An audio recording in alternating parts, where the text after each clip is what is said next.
We're live.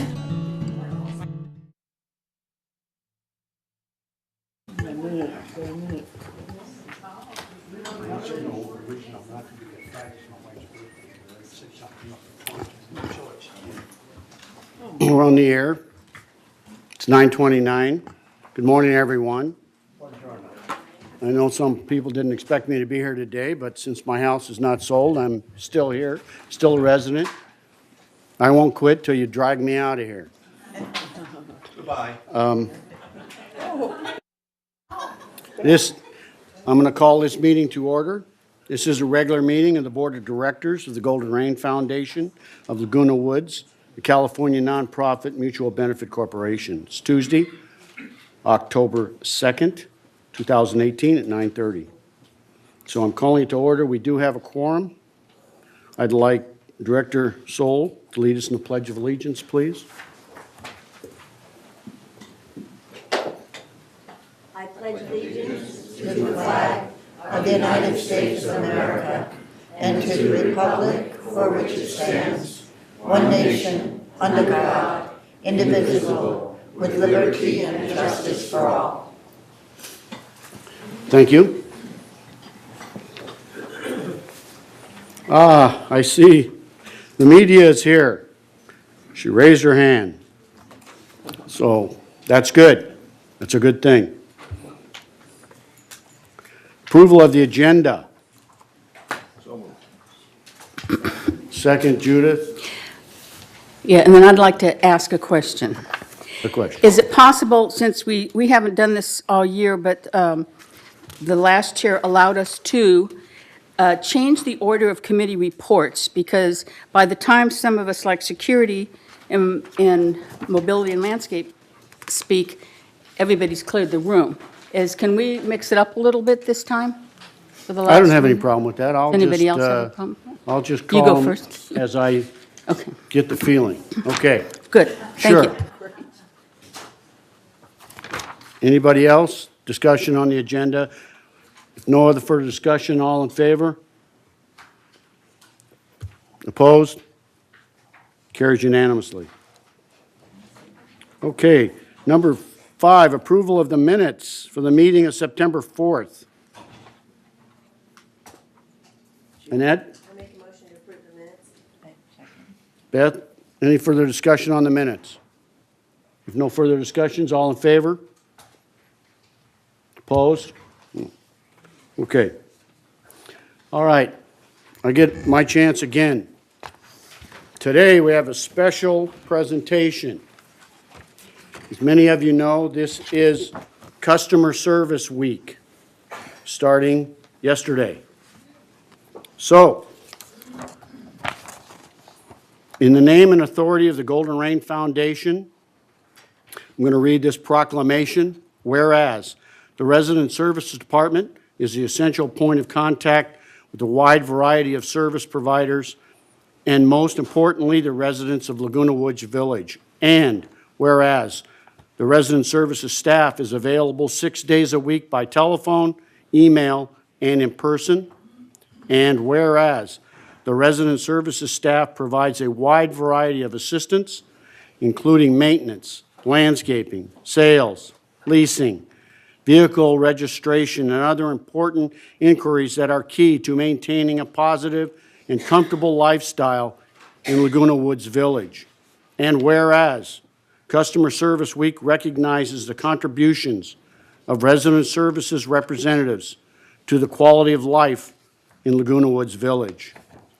Now therefore, the Golden Rain Foundation of Laguna Woods Village does hereby proclaim October 1st through the 5th, 2018 as Laguna Woods Village Customer Service Week.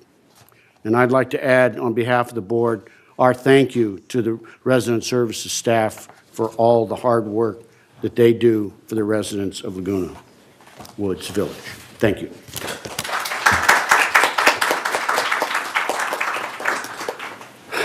Okay, just a few more words I have. One of my fellow board members asked me to address some of the issues we've seen keep coming up in the globe.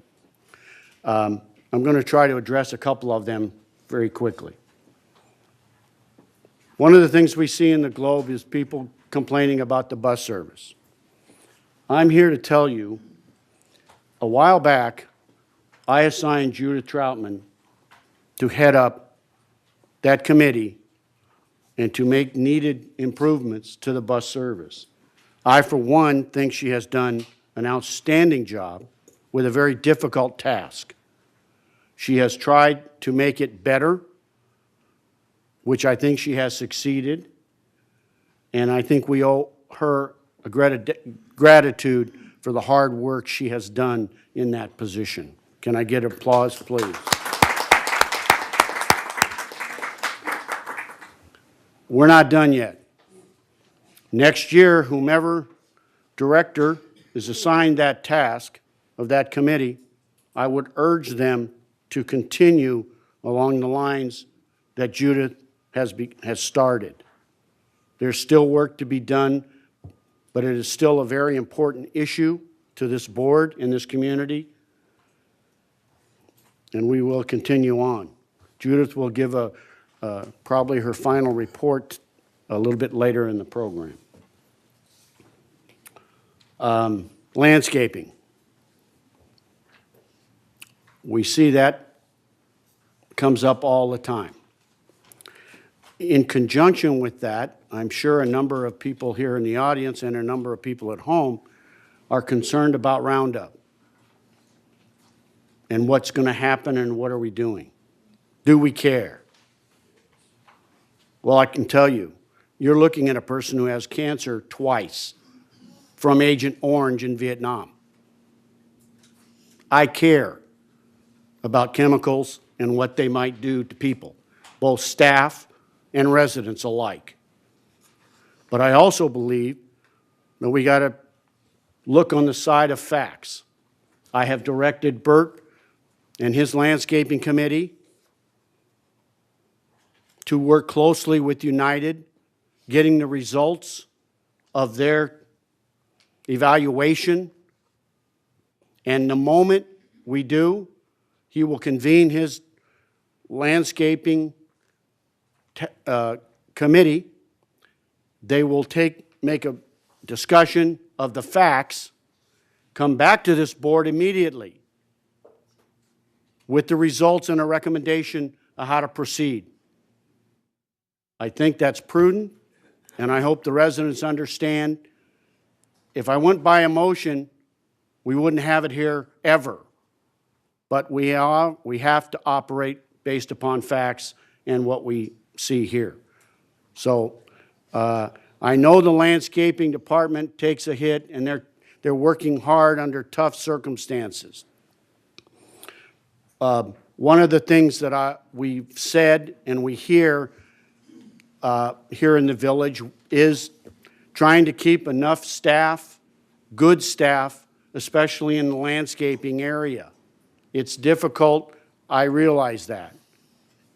But I will also say, one of the areas that I think personally we have not utilized is vets. As you know, many of us veterans utilize a clinic that I can walk to from my condo here. When I go there, I don't see a sign that says we hire vets. I don't know of any effort we have made to reach out to veterans to hire them.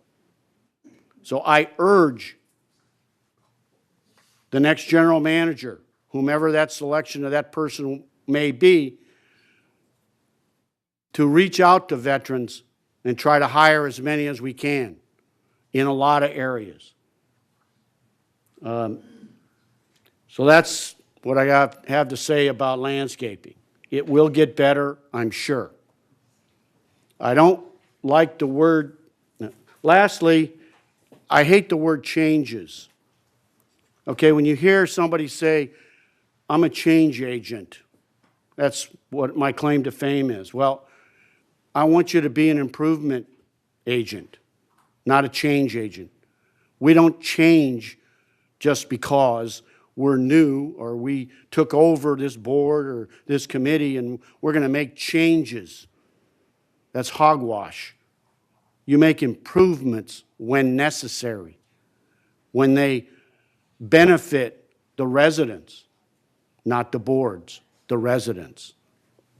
Again, on a personal note, I know back when we raised the transfer fees from $2,500 to $5,000, there were people saying, oh, it's going to slow the market. Guess what? The market slowed.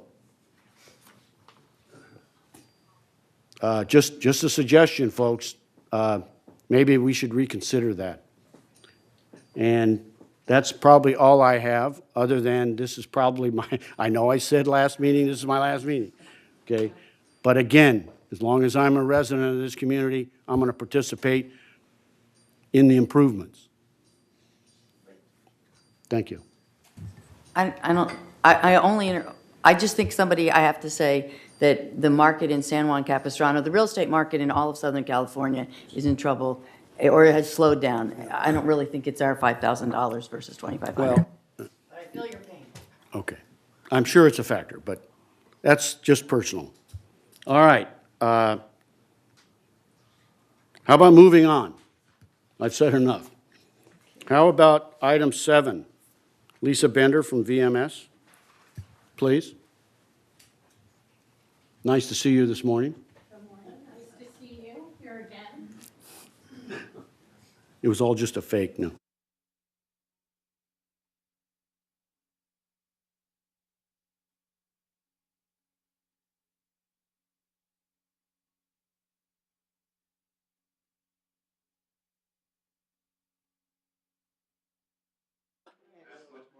That's much more gooder? You speak funny. I'm from the Bronx. So, right, enough said, right? Don't mess with me, right? Okay, so the agenda for this, next please, is that I'm going to provide an update for goal number 1 from the VMS strategic plan. How many goals do we have, people? Yes, 5. Okay, so I'm just going to do number 1, which is customer satisfaction. And then as an activity after that, we did a self-reflection activity within VMS and with the directors to step back and understand what has been accomplished since VMS started. And decided I was going to do that, but I'm going to sort of dedicate that to, what's his name over here? Brad, right? And it is fitting, given that he has decided that he will be leaving us quite soon, to just step back and provide this kind of perspective on what he's been able to accomplish as he has been CEO of VMS. Okay, so goal 1. Okay, so goal 1 is provide exemplary customer service. And it was very nice to see Resident Services receiving that award this morning. Had Brad decided that he wasn't leaving, I would have had Chris Spar up here to interview her about her accomplishments, but that was then.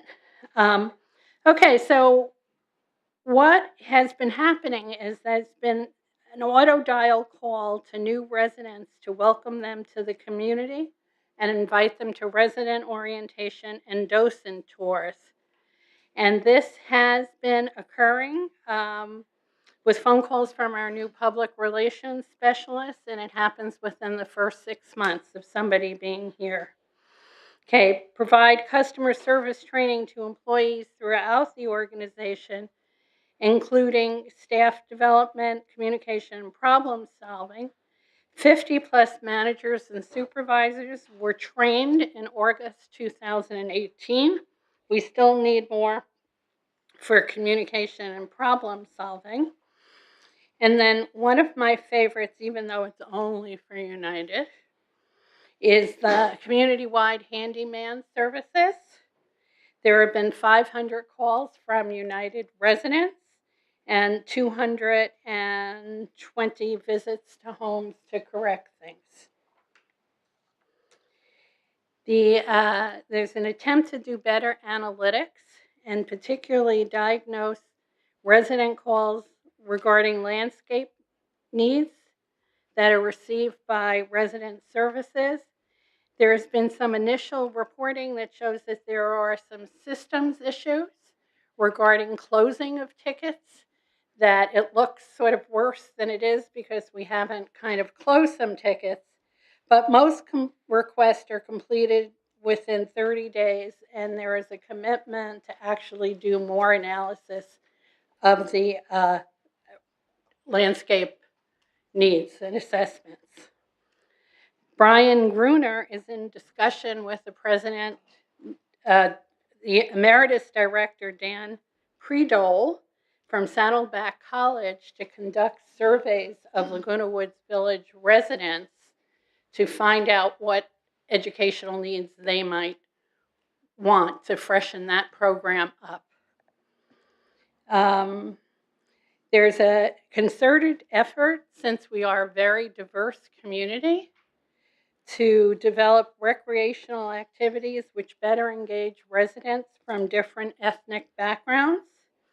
And recreation is evaluating programs, concerts, food, educational, and different kinds of cultural activities in an ongoing way to do that. Okay, so now I'm going to go on to, before we go to that slide, Whitney, as I said, we did a self-reflective exercise among VMS and the directors to look at what were the 5 most important changes accomplished since VMS was created. Now, there are more than 5. And what I'm going to show is my looking at that data and organizing it and chunking it, and it's not in any particular kind of order or priority order. I just want to talk to most of those. So the first, okay, since Brad has gotten here, we've had improved security at the gates, RFID stickers, bicycle patrols, computers and tablets in vehicles, staff training, and emergency evacuation plans. A lot of this is due to the vision that Brad had about what the community needed, starting back with doing a survey of people who were entering the community. And if I'm remembering right, and Brad, you can help me, that survey showed that there was a little over 20% of folks who would go through our gates through our gate ambassadors that didn't belong here. It was higher than that. It was higher than that? Okay. All right, then there was, let's put in some gates. No! I don't want to spend the $1 million. We don't want to do that. Now there's a clamor to complete the gate access types of issues. And then hiring Chief Moy, I think, also has contributed to providing a safe community. Okay, in resident services, there is a tracking system now, data analysis that I just talked about, customer service certification, longer hours being covered, cross-training among the resident service staff, and I appreciate not having to stand on a line and ending up on the wrong line, as I did often back then. So that's great customer service. Okay, other changes. Technology. We are now in the 21st century for both expediency and efficiency, and that includes TV6, broadband, internet services, field use of tablets, Dayforce, Arbor Pro, planner ride scheduling, et cetera, et cetera, et cetera. Brad's hiring of the Energizer Bunny, Chuck. has moved this place along. Okay, we have better communication. We have dedicated staff now. We have branding. We have a professional quality publications, the Breeze, the employee newsletter, and What's Up in the Village. The quality of those are just really sort of outstanding, outstanding. Okay, so here are some more changes. I'm probably about on 6 or 7, and these are all improvements, Tom. They're not changes, they're all improvements. Okay, now we have a professional construction management process. We have standard operating procedures for maintenance program and waistline remediation efforts. We have top quality management, elevating the standards of performance. We have a self-management model that is working, and I thought I was a fairly new resident, that would never happen. We have greater transparency. We have an open door policy. We have responsiveness, a can-do attitude, and fiscal responsibility. So compare that to our former agent, to what we are doing now, taking care of a lot of backlog remediation programs that have been, and there is a spirit to this community that is fabulous. And so, but there are some things that Brad didn't do, okay? And Tom alluded to them, okay? There still needs to be a bus system model to be resolved for resident satisfaction and cost effectiveness. That's still ongoing work, I think, Tom, as you talked about it. And you also talked about landscaping needs, okay? That still need improvement in irrigation, the drought, the climate issues, changing lawn services, recovering hillsides, mulching, and these are still issues for us to get us back, not maybe back, get us to a new place that conforms with the situation that we have here right now. Okay. So, one more. There are some ongoing concerns. We have a complicated governance structure with 47 bosses who have multiple priorities with sometimes excessive involvement on the execution of maintenance and construction products. I have marveled how Brad has taken on his multiple bosses over the past few years. I could never do it. Could never do it. Stay in good humor, make it happen, and please people. But we should be mindful of that as we look for a new CEO. We need to find better ways to communicate with residents who don't use the internet or have personal devices or are not conversant in English.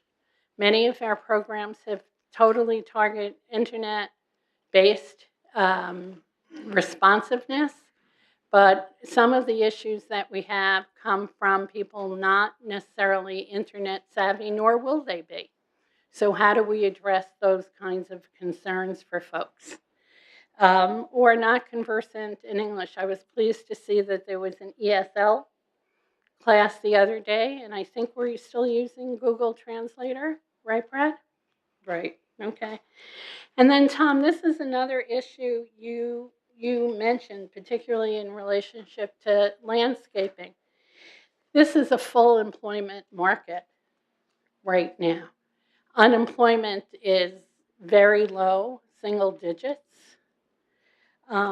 That has created issues for us, not only with more senior professional folks, but it also has created lots of issues for us when we have our landscape types of folks or other folks. It's easy to get another job right now, right? If we're not respecting employees, if we're not providing the kind of humane supervision that is required, we won't be able to keep people. And that's one of the things that I worry about here. Okay? So that's it. Brad, on a personal level, since I can't come on Friday, I'll be in Europe. I want to thank you so much. It's been just a pleasure working with you and watching the transformation of this community and how you've managed it. So thank you. Thank you, Lisa. I would just like to say that since I've been on this board, that's the best presentation I have seen from VMS, and it's amazing what we've accomplished so far. Thank you very much for your efforts and the board members of VMSI. I wonder if she could give a copy of that to the board members. Yeah. I'm getting some requests from board members for a copy of your presentation. Yes, it's online, Siobhan. Can I ask you to send it out? But it was excellent. Thank you. And it does show the great work that's been accomplished. Thank you. Okay. Guess who, Brad? It's all yours. Last time. Thank you very much, Honorable President, members of the board. It's been wonderful serving with you and serving our residents together in this rather unique shared governance model that is Laguna Woods Village. I have enjoyed it immensely. This work is likely the most rewarding that I have ever engaged in, helping real people every day with real problems that you can actually fix, as opposed to planning for a dam or a power plant that's probably going to not get constructed until after you die. And so this work is different than other work I've done, and I've been very open with residents. I'm still meeting with many every day as they try to come in under the wire for that last bit of assistance that I might be able to provide. This isn't advertising, by the way, so I am busy on my way out, but I do enjoy my interactions with residents and mostly am able to assist them, and for me that has been quite wonderful.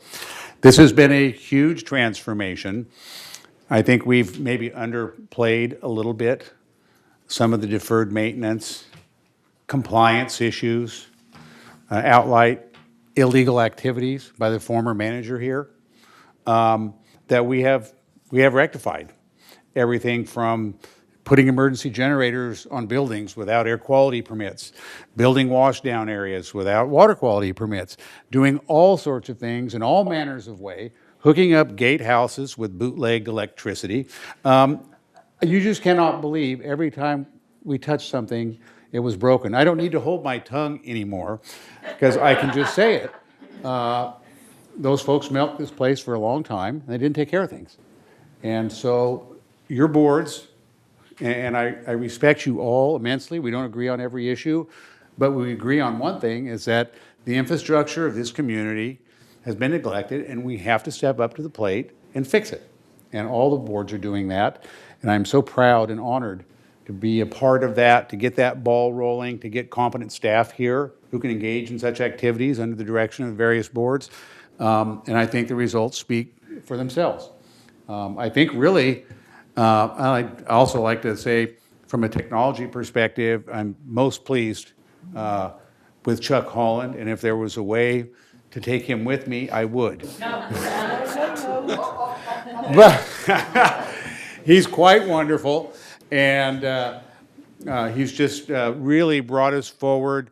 Even things like this boardroom technology, he'd never worked on that before, but I could just share with him, well, Chuck, I think it should do this, and it should do that, and it should work like this, and then a couple months later, he's got the software that does that, and the hardware that makes it all come together, and a schedule, and it's ready to go. And so as we vision, and there should be no limit to what we vision, because in this day and age, almost all is possible.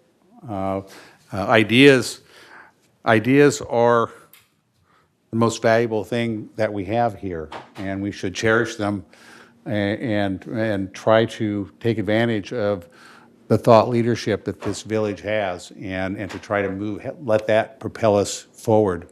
There's so many things from the digital TV to fast internet speeds now, dwelling live, and even though folks don't appreciate it yet, Ride Now will be the answer to our transit problems, and people don't want to admit it, don't accept it, but that is the wave of the future, is you want to ride, you push a button on your phone, and 5 minutes later, they're there to haul you off.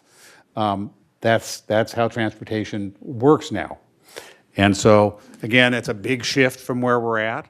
Can't do it all at once, but at some point, that's where we'll be. And so it's just the timing and the scheduling and the acceptance of that will dictate how that technology moves forward. But I have no doubt that it's the right technology for this community. Not only from a cost perspective, I think that's secondary. I think the most important thing is provide a service that people like and will use. And right now, we don't have that. We have a service that a couple hundred people use at a very high cost. And so to provide a service that everyone will use at a reasonable cost, I think would be really spectacular. And it'd probably help us reduce some of the vehicle and parking issues we have here. Because you really can't get rid of your car now and rely on that unless you have to. It's just too inefficient and inconvenient. So anyway, there are many, many things to do. I want to thank also, and I think equally important, I think I said in the paper, the things I was really proud of were working with the boards and charting the improvement of the community, the things that Chuck and his team have done in partnership with the boards and other staff to make things more efficient, and then the work of our communications team, and Joan's been a big part of that, Bert Baum, many others, to have more information in the hands of residents than they've ever had before, whether it be the Breeze or the e-blasts that come out on Fridays, our new website, which has more information than you could probably read in a lifetime, certainly more than I could read in a lifetime, and then the transparency of the Granicus system. You can watch the board meetings live from any place in the world, or you can watch them recorded anytime you wish, from anywhere. All the agendas, the minutes, all packages are all archived in perpetuity right on our website. There's no excuse, no reason why any resident doesn't need to know everything that's been done here, everything that's going to be done, and to participate either here live or remotely through our e-comment function. So there's lots of transparency initiatives that we've undertaken. There's a few more that we're working on. And then lastly, I think the accountability piece. And when we screw something up, we don't hide it. We don't point our fingers at the board. Oh my God, we didn't do that. It was them. No, we have messed a few things up. I've actually messed a few things up, believe it or not. And we've stepped up and fessed up and tried to fix them and accept responsibility. And that's the piece I think that the community lacked for a long time. And so whether it's the board or staff or a third party, when we make mistakes, as we all do, we own up to them. We try to fix them as best we can and move down the road. And that's a piece that I think I'm happy to have added to the culture here, at least on the staff side, and I think for the boards as well. I think it's refreshing, and you should be proud of that as well. And then lastly, I do want to thank all the wonderful staff. We've got a great management team here. I've been involved in a few similar employment situations where I've had to build teams anew, and I've built some damn good ones that have done some wonderful things, but none any better than the team you have assembled here now.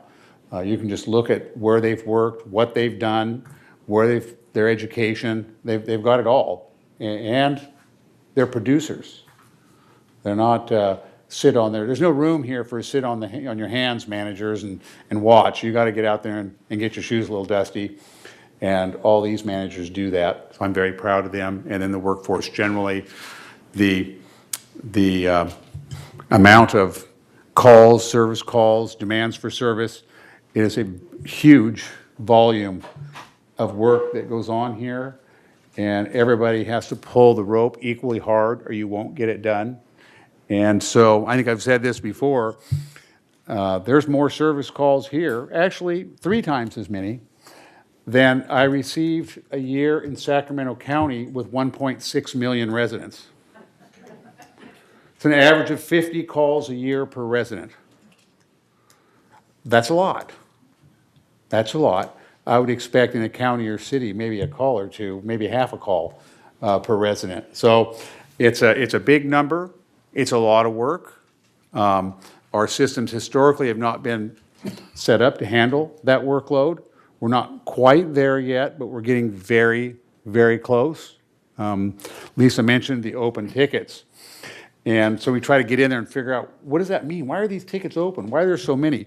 Well, because the system is so antiquated, they use the work order entry system for other things besides work orders. For example, if you call because you have rats and we put a trap out there, we don't close the order for like 2 months until somebody goes back and picks up the trap, because that's how we keep track of the traps. The trap got out there the same day you called, but in our system, it looks like it took 2 months to get it out there. So there's oddities like that have to be worked out, and it's in many work centers, and while residents may not find that too interesting, board members do, because they're always trying to figure out how long it takes to do certain things, and when you're using the system in ways it wasn't designed for, these are the kind of anomalies that you create. Anyway, I'll close with saying it has been a wonderful experience. I have had broad support from the board, and quite frankly, most of the residents. I've received so many emails and letters over the last couple of weeks of handwritten notes, which you don't get anywhere else, by the way, and they're very thoughtful and kind, and that will be my fondest memory of this community, is the wonderful residents, the nice notes and comments that they've made to me, and ways I've been able to help them on occasion and make their life a little bit better. So with that, sir, I thank you for all your support as well as this board. This has been a very efficient and functional board. You've got a lot done. There's many, many things. They're just coming out the pipe, like the gate, the rest of the gates, like the improvements to the Performing Arts Center, the new park that's getting ready to open, the RV lot, which I know has driven people crazy, but the thing hadn't been done in 30 or 40 years, and it was about time. So we had to rebuild it, and I apologize for the inconvenience, and so many things. Hard construction, soft programming. You know, Brian and his team, I know he gets a lot of input from board members, from myself, from Siobhan, on, well, can you do a lunar festival? Can you add fireworks to the 4th of July? Can you do this? Can you do that? And he just keeps rolling with it and producing quality events for our community, and I think that's what you look for. Your recreation director's got to be the cheeriest, most can-do, happiest guy in the community, and I think we're pretty close to that. I'm very proud of him as well. So all in all, this board, you've looked after residents in so many ways, you know, whether it be hard construction, facilities for rent, maintenance, programming, just being of service to the community. I really do respect you all and the time you give. I think sometimes residents don't appreciate the difficulty of the job you do, the hours you put in, the criticism that you get. At the end of the day, I hope it is as rewarding for you as it's been for me. So God bless you all. It's been my pleasure to serve you, and I know that this village is in good hands with the leadership of the boards and staff that are in place. So thank you.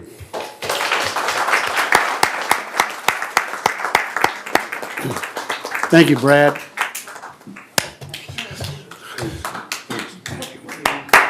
Yeah, let's do that.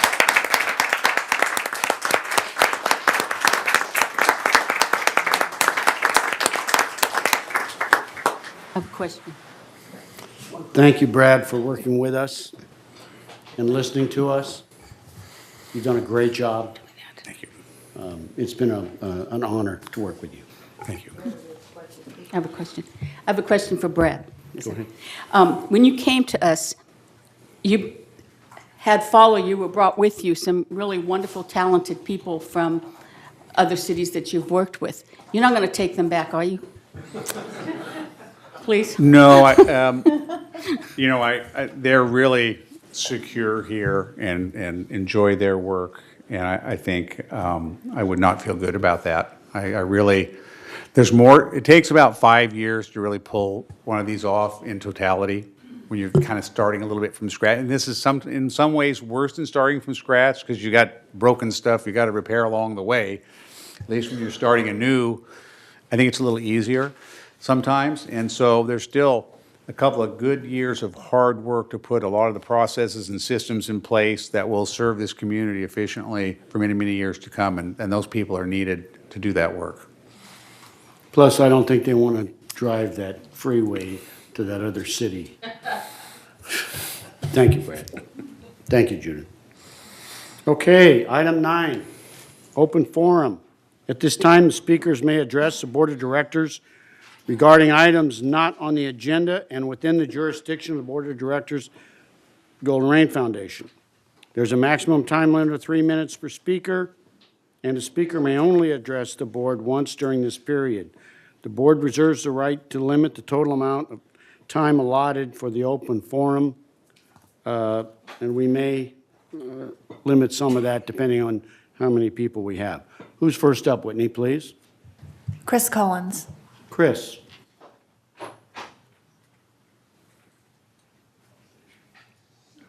Chris Collins, 3306Q.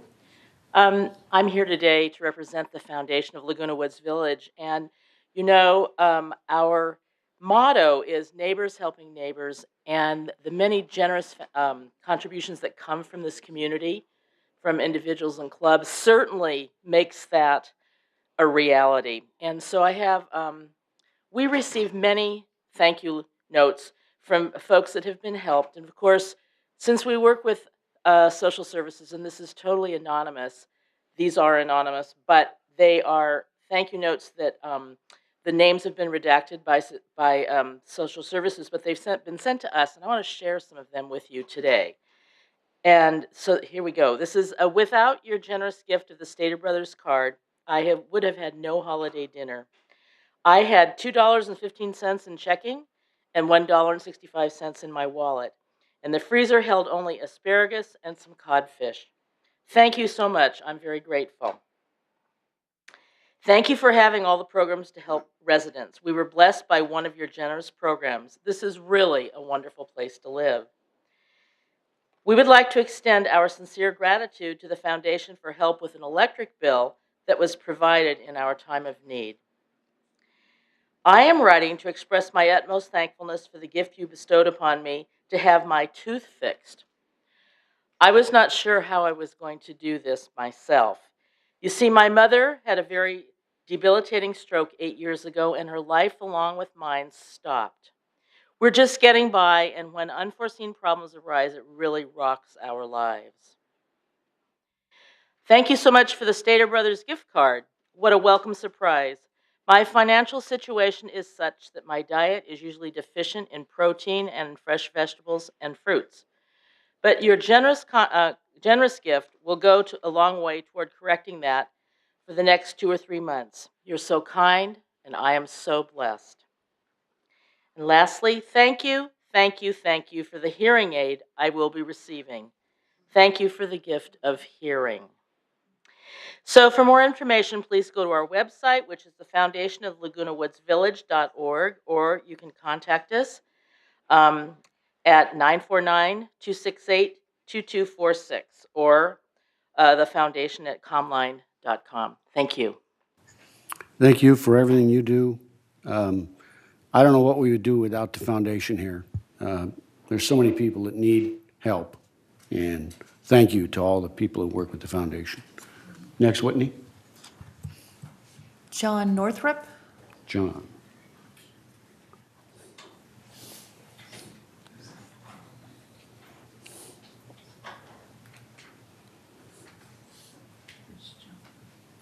Good morning, John. Good morning. Thank you for your service to our country. Thank you. Regarding the landscape, Roundup should have been banned. There's a lot of lawsuits going on. the thing that works better, and I probably should call the landscape people, white vinegar kills weeds, and so does baking soda. So, We will certainly take that into consideration. Bert, he's and, gonna, yeah. And for PTSD for our veterans, the only thing that works, according to Sanjay Gupta, and he's a scientist and a doctor, is cannabis. So we hope that here in the village, we're still able to have that access. thank you. Thank you. Thank you for your service.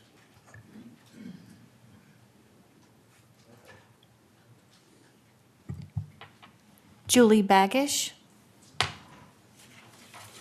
Julie. Good morning, Julie. Good morning. I have a report that I think you all should know about, something that happened to me. It has to do with the landscaping and not the beauty of it, but the use of a new chemical in our community.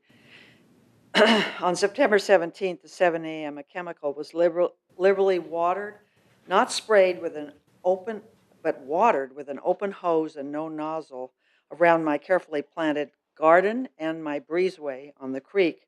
We personally care for this garden and have spent over $400 for this garden. I take all care of it. This event, and since the worker was in a full hazmat outfit, it was impossible to communicate with him. It was like having someone land from the moon. I couldn't stop him from doing what he was doing, so I had to step out into the wet breezeway and signal him to stop. I could smell the chemical and obviously was breathing it for about 10 minutes. He returned without uniform and apologized. My husband is recovering from cancer, and I have a multi-chemical reaction disorder since childhood. I have to take care of my own ants and everything. I can use no chemicals. I use an electronic product that gets rid of them. I have no problem there. I found out by Googling that this chemical is called bifenthrin, which is a synthetic pyrethrin. It kills 125 types of insects, plus birds and fish. What does it do to humans? I will relate to you what it did to me. I was sick, nauseous, dizzy, diarrhea for 4 days, and I could hardly walk because my lower body stiffened up. I have not yet fully recovered. It has been documented through my family doctor and my therapist at Kaiser and my kinesiologist at Kaiser Permanente. During this entire time, no one contacted us about what to do, even though I called many times to ask, what should I think about this? What can I do? Finally, a Mr. Hernandez called me while I was shopping at Ralph's and gave a big discussion while I'm shopping, but no information or apology. He stated, this is how we do things about insects in the garden department. And I debate that because when I first moved here 4 years ago, there was an ant problem, and they came and courteously knocked on the door of our whole units, and they went under the house and treated it, not in my general garden area or any area where I would be walking or stepping or breathing. So it was taken care of in a very good manner in those days, but I don't know what happened here. I ask you, how can you continue to experiment with people's physical and mental health, let alone our pets and wildlife, which makes Laguna Woods a so-called paradise? Citizens now are very upset about the use of these chemicals, old and now new, this bifenthrin Upstar product, which is an insecticide that you don't want to go near. It's a blatant scramble, it seems, to make things cheaper and not care about our lives. And that's how I feel. Thank you, Julie. A couple of things. I'm going to ask Soban to talk to you later about that particular situation and that particular employee and what their response was to your issue, your problem. That's one. Two, I would like you to please make that information that you just spoke to Bert as early as you can. And I guarantee you he will evaluate it, and it's very important, and I'm thankful to you for bringing it to our attention. Thank you. Next, Whitney. Esther Wright. Good morning. So pleased I have an opportunity to speak with you. I'm here representing the non-toxic Laguna Woods project, which is made up of residents throughout the community. And as well as the 1,800 petition signers, we distributed a petition. We, meaning the owners, distributed these petitions. And in the sweltering heat, went door to door to our neighbors and asked them to please sign this petition against the use of a carcinogenic product by the name of Roundup. And we were very pleased with the response from our neighbors. And the petition actually asked for the immediate stopping of this chemical.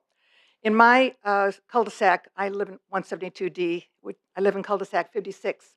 While I was submitting these petitions to my neighbors, I discovered that 7 of my neighbors in my cul-de-sac are cancer survivors, which means that they need to have their immune systems strong, healthy, and free from any kind of carcinogenic. So I'm here on behalf of health and wellness. And I know that you're very concerned about the health and wellness of your constituents. Well, what happened when we submitted these signatures to Third Mutual is within hours, they had a meeting and they voted to immediately stop the use of Roundup in Third Mutual. And I'm very, very grateful for that because I know that people do not like change. But I also know that I've been told that the only person who likes change is the baby. In some cases, we do have improvements. For example, yesterday, I saw a landscape person, a very kind, lovely man that I've come to know, spraying my neighborhood, my cul-de-sac, with an insecticide. I saw for the first time that he was wearing a mask. Several months ago, when he was spraying property around where I live, he wasn't wearing a mask. And I said to him, "Where's your mask?" And he said in Spanish, "¿Por qué? For what?" And I explained to him he was spraying a chemical that was poison. So yesterday when he was spraying, he was wearing a mask, he was wearing gloves, he was wearing special things on his shoes. So I'm very grateful that our landscaping department, thank you, Bruce, is taking into account this horrendous $278 million settlement in San Francisco not too long ago when a groundskeeper sued Monsanto for lymphoma. Now I'm having the secretary distribute. We can hand it out? Okay, Lois, would you do that, please? So we have 3 pages to offer you because we don't have the time to give you the information. The first page gives you clinical evidence that there's a correlation between lymphoma and glyphosate, which is the product that's used in Roundup. The second page gives you more information about glyphosate and all the, what we know about it in terms of being carcinogenic. The third page mentions the Southern California cities that have now banned Roundup. Some of you know that Irvine has not been using Roundup for a year, but Encinitas, Carlsbad, Burbank, Thousand Oaks, other cities in Southern California have eliminated this product from their community because they want to protect their citizens. Thank you so much. Thank you very much for the information, and I'm sure it's going to be very useful.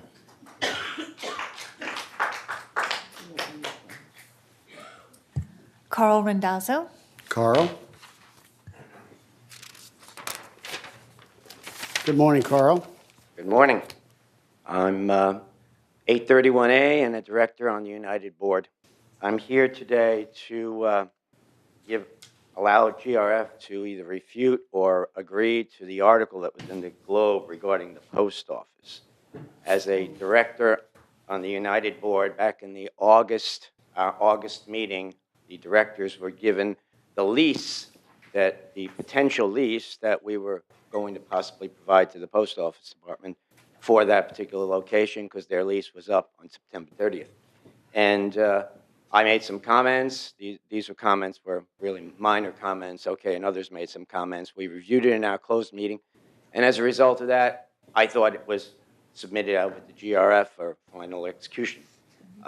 In the paper, however, they allude to the fact that this is sort of like still loosey-goosey, we're not doing anything about it, and as a result of that, we wind up getting these hate letters from various different people saying, you guys aren't doing your job, okay?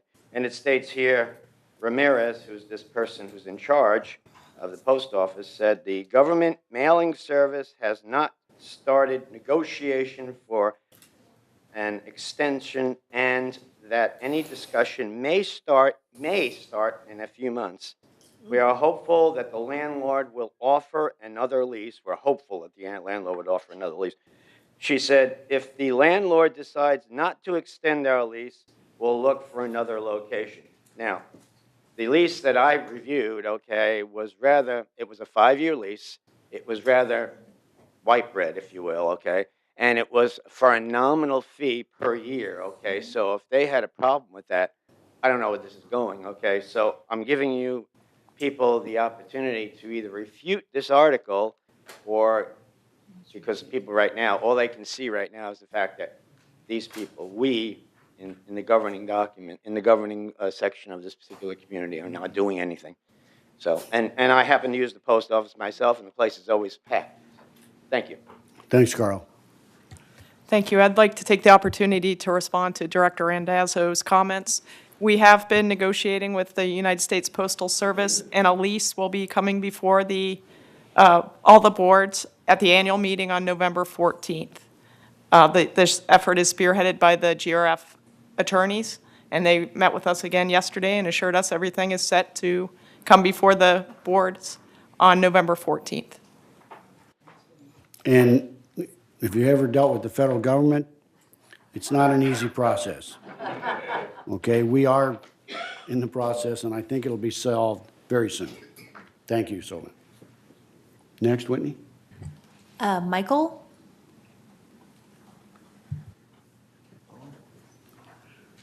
Hi, Michael. How are you this morning? Very well, thank you. Michael Landry, 693B. I was here a month ago at this meeting, and I have 2 words: kudos and kvetches. Kudos in the fact that you guys are doing a fantastic job. VMS has done a heck of a job, and I can't think of anything wrong with most of what's happening.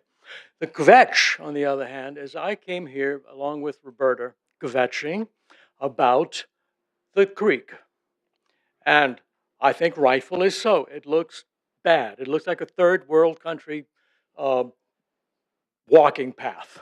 And I stated about the fact that there's dirt on the walkway that's been there since the last flood.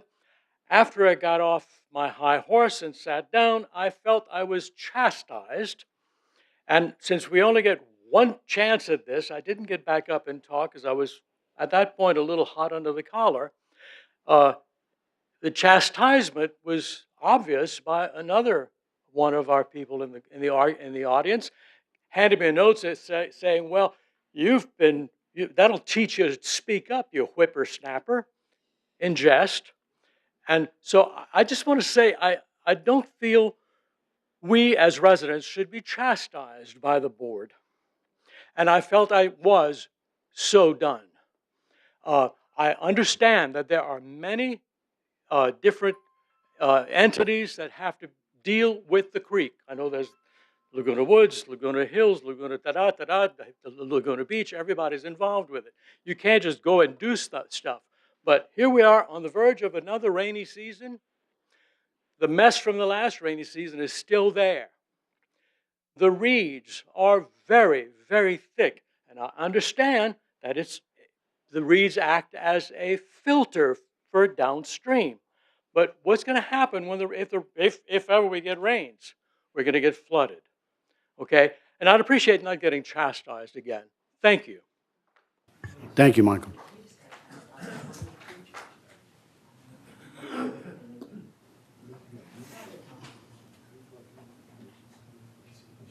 Whitney? Pat English? Morning, Pat.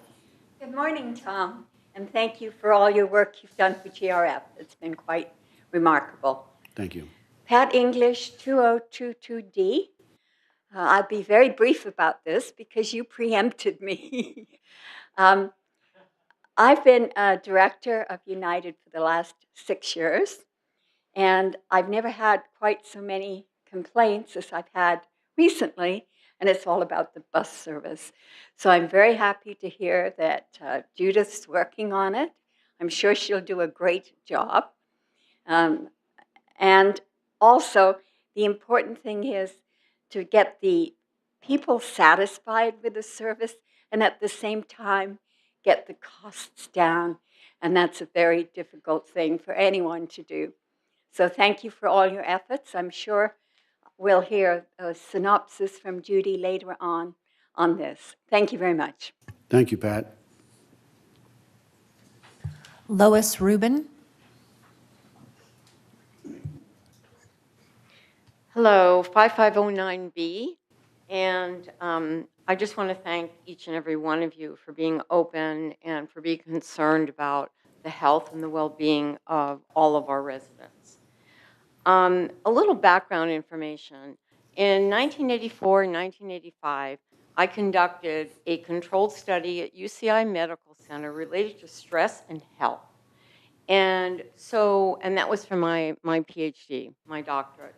So I want you to understand where I'm coming from. I'm only interested in the facts. I'm only interested in research. There are enough facts and enough research that I have really inundated poor Bert Maldo. Thank you, Bert, for being patient with me.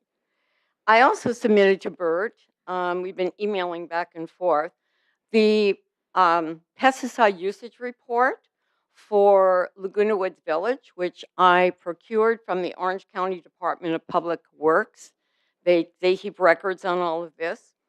You know, there are a lot of facts I could tell you, but I don't want to spend my next 2 minutes talking about those facts. Bert has copies of those.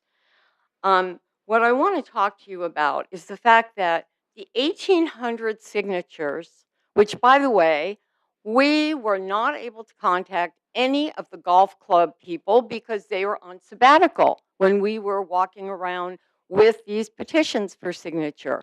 I am sure that if our website was up and running this morning, I definitely would have been able to contact and find out who are those golf club presidents, and I would have called them and I would have asked for them to support us, the non-toxic Laguna Woods project, which, by the way, I'm co-chair with Esther on. But at any rate, we will get those golfers because they are being exposed to multiple toxic pesticides. They get grass cuttings on their socks. They take the pesticides home with them. Their equipment is full of pesticides. And we are breathing in the residue of these pesticides daily. So what can we do about this? I urge you to take this matter very seriously. We need to know exactly what is being sprayed, when it's being sprayed. And we need to eliminate these poisons from our community. We could be an example. Let's do the right thing. Let's be the example of a 55+ community that cares and supports the health and the well-being and reduces the stress of its residents. That's what we need to do, and we need to publicize it. And guess what? Our real estate values will go through the roof. But if we don't heed these warnings, and if we don't take this seriously, guess what our real estate values will do, folks? They'll plummet, because there will be publicity. There will be lots of publicity about what is happening here in Laguna Woods Village. We have the ability and the opportunity to become wise elders that pass on a legacy for future generations of non-toxic living and health and well-being support. Thank you very much. Thank you.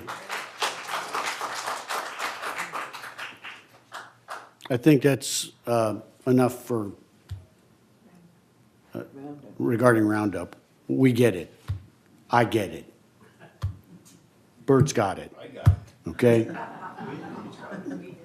I just, as a matter of fact, this morning directed him to go directly to the superintendent and to find out for me exactly what's being used and where as part of his inquiry. So I've already done that. But, and myself, I'm a golfer. And I've been on that golf course a lot. Okay? And I already told you personally, I've had it twice. Once while I was here. Okay? It was directly related to Agent Orange, but it was a cancerous tumor that I got while I'm living here.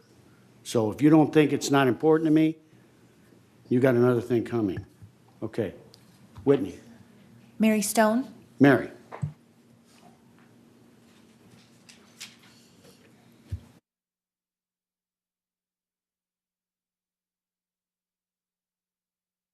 Mary Stone, 356C.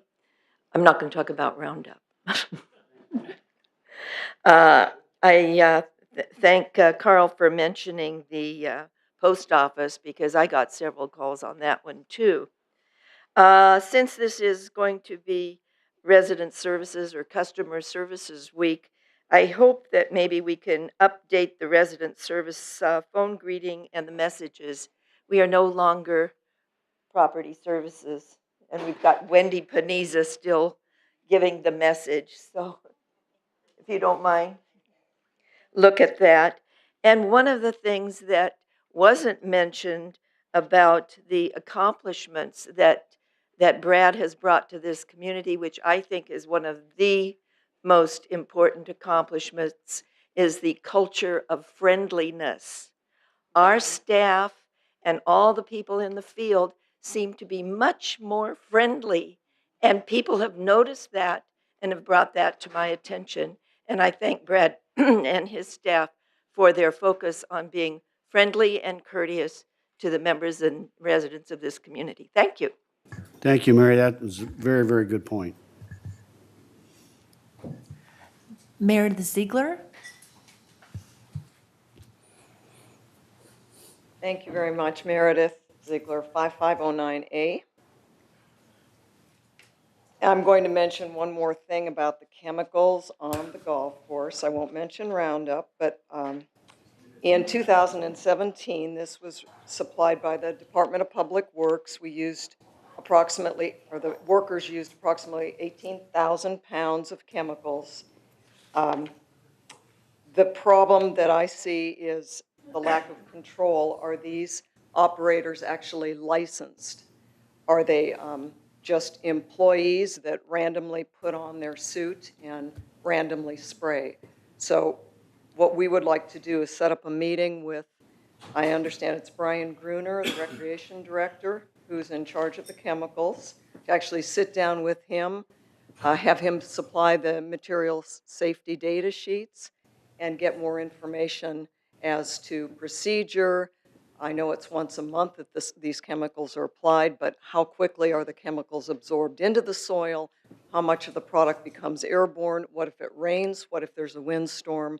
Those type of details that we have no idea right now what's going on.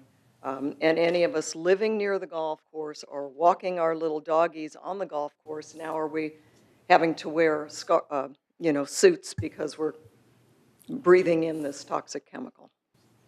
Again, I directed Bert to go to the golf course, talk to Brian Gruner, talk to them, and get that information, so it will be available. And one more thing, it's the par 3 also. Yes. So when we Yes. get the report, it has to Yes. include both. Yes, Thank you. you're welcome. Whitney. Maxine McIntosh, Good morning, Maxine. She was so surprised to see me this morning. Oh, yes. I had a big smile on my face when I saw Thank you. Tom in that seat. Thank you. I was so happy to hear from Siobhan that we have a good possibility of keeping our post office. If you all notice, all those friendly mailboxes we used to have in the community, they're about as scarce as public telephone booths these days. So we would hate to lose our post office. My little first message here was directed to Brad Hudson. And I'm just saying that, like so many other people, my husband and I are really disappointed to see that we are losing him in the middle of this month. He is especially brilliant at hiring gifted staff, driving them to do their best without driving them away. That really takes talent. He's been very good at that. Lisa and VMS went over so many of the big accomplishments that are credited to Brad's competent leadership. But I always like to also notice the little things. Like right away, when he came here, we were surprised that he did not want to use that nice big office that the previous general managers had used. He said, I don't need a big office like that. You can use it for one of your meeting rooms. And I never did see if he actually took a little office down the hall. He actually did. Okay. One of those small ones along the north wall. And another little thing that Mary Stone just mentioned is I've had neighbors of mine comment on the friendly staff. They say when they're in this building and they're walking down a hallway, if they pass a staff member, there's always a big smile and a hello. You know, those are little things, but they make people feel like they're really part of the community. I've been very grateful for that, for everybody. So I say goodbye to Mr. Hudson and our best wishes following him in all his new responsibilities and excitement. I'm happy to see that Tom Circle is still with us today. You run a good meeting, Tom. Always orderly, polite, and well informed. You know I love that. By the way, I've heard a rumor, which I would like you to either validate or correct for me. I hate rumors that just keep floating. It's floating around that you may be planning to apply for the position of CEO. I know that you've stated you're selling your home, so you would be moving out of the village, which would make you eligible, because of course, hired people here full-time cannot be members of the village. To me, this is one big rumor, and I won't believe it unless you verify it, Tom. If it is true, I would want to wish you the very best of luck. Yes, I am. Yes, I am. As part of my move, it was a matter of timing. It just happened. So I'm very serious in my application process for the next CEO. Would be the first time someone was ever hired from within. Kind of a strange concept. Thank you. Martin Rosencrans.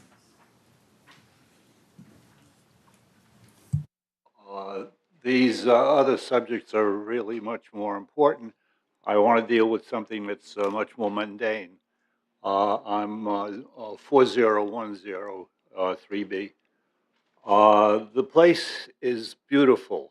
I mean, this room is beautiful. The golf clubhouse is beautiful. The tennis complex is beautiful. We have archery. We have pickleball. We have this beautiful room. We have a new gym. The bridge room has been upgraded. Time to talk about a heated pool, an enclosed pool. That has been on the docket for a lot of time, and nothing has really happened with it. And I have a proposal. The talks about dealing with the new owners of the Hometown Buffet have fallen apart. I thought it was unfeasible because there's nowhere near adequate parking space in the lot. My class in Aqua Fitness has over 80 participants, and if only half of them went to the enclosed pool, I don't know where there would be 40 more car spaces. My proposal, if the community objects to spending the money to enclose one of the existing pools, my vote, of course, is that it shouldn't. Then why don't we do what the restaurants with outdoor seating do and put in heaters? Not on the floor, but in the eaves of one of the shade providers, which are nearby all of our pools, some of which are heated. People can get to the pool, to the heated area, at a relatively modest expense to the community. Thank you. Thank you, Martin. Whitney? Cash Akrakar.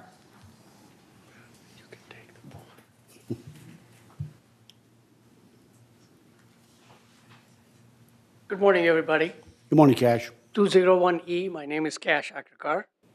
I came here to appreciate the services provided by Brad as well as Tom in the past, and also to thank Ernesto, who within 1 month made sure the red lines were painted on cul-de-sac 23. I want to say one more thing. There's a little mistake in the last agenda. You have mentioned Kush Bada as a United Mutual president. He's not a Kush, he's not a United Mutual. Also, I don't want to rock the boat or say anything negative. I'm all for elimination of any pesticide, but I do want to bring to everybody's attention what I saw on the internet a few weeks ago. in UK and in Canada, Toronto, Canada, when some of the foreign fruits they imported had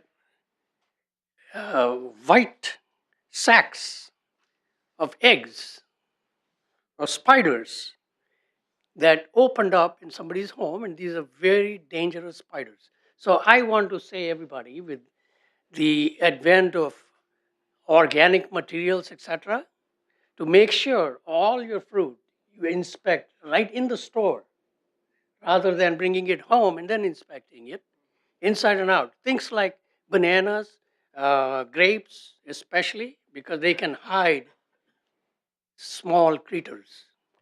Just a precaution. This is not supposed to be any bombshell to start uh, another process, because our FDA has much, much stronger rules on any imports of food. So don't be concerned, but just be careful. Because I love the country, community, I'm telling our neighbors, our people. Thank you. Thank you. Anyone else, Whitney? Is that it? No, there's 3 more speakers. Okay. Shari Horn. Sherry. Morning. Thank you for allowing me to speak.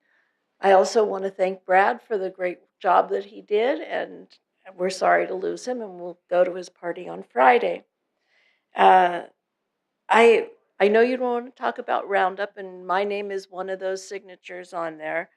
And this, I just want to let you know that the city is also pulling all those chemicals and looking at the ingredients, not just for the glyphosate. Forgive me, I'm going to mispronounce that, the glyphosate, but also the neonicotinoids that kill the bees and the butterflies, the other chemicals that have gotten so much publicity. So I want you to know the city is also doing that. And the city cannot determine what you use here. That was brought up at some meeting, and I sent Bert the law on that. We cannot determine, what no community can determine for another community. But for us, for the city, we are now looking at that, and with the idea of removing them. I also want to thank Judith for working on the buses. Transportation is a huge issue for everybody in all the cities and in Orange County. So thank you very much. So thank you for the work you're doing. That's all I have. Thank you. And thank you for what you do also. Linda Loong.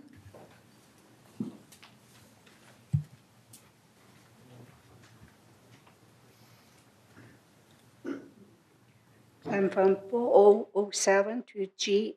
Welcome, Linda. Thank you.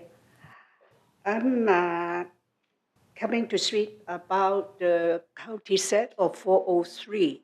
There are 3 buildings on the roundabout. And for the past 4 years, we don't have any car parking on the roundabout. But since the beginning of July this year, there's a little gray car parking there for 10 days, day and night. So we complained to the security, and they sent people to find out, and they told us that because the roundabout is not painted in red, so it's legal to park there. So starting from that time, many cars parking on all the roundabout.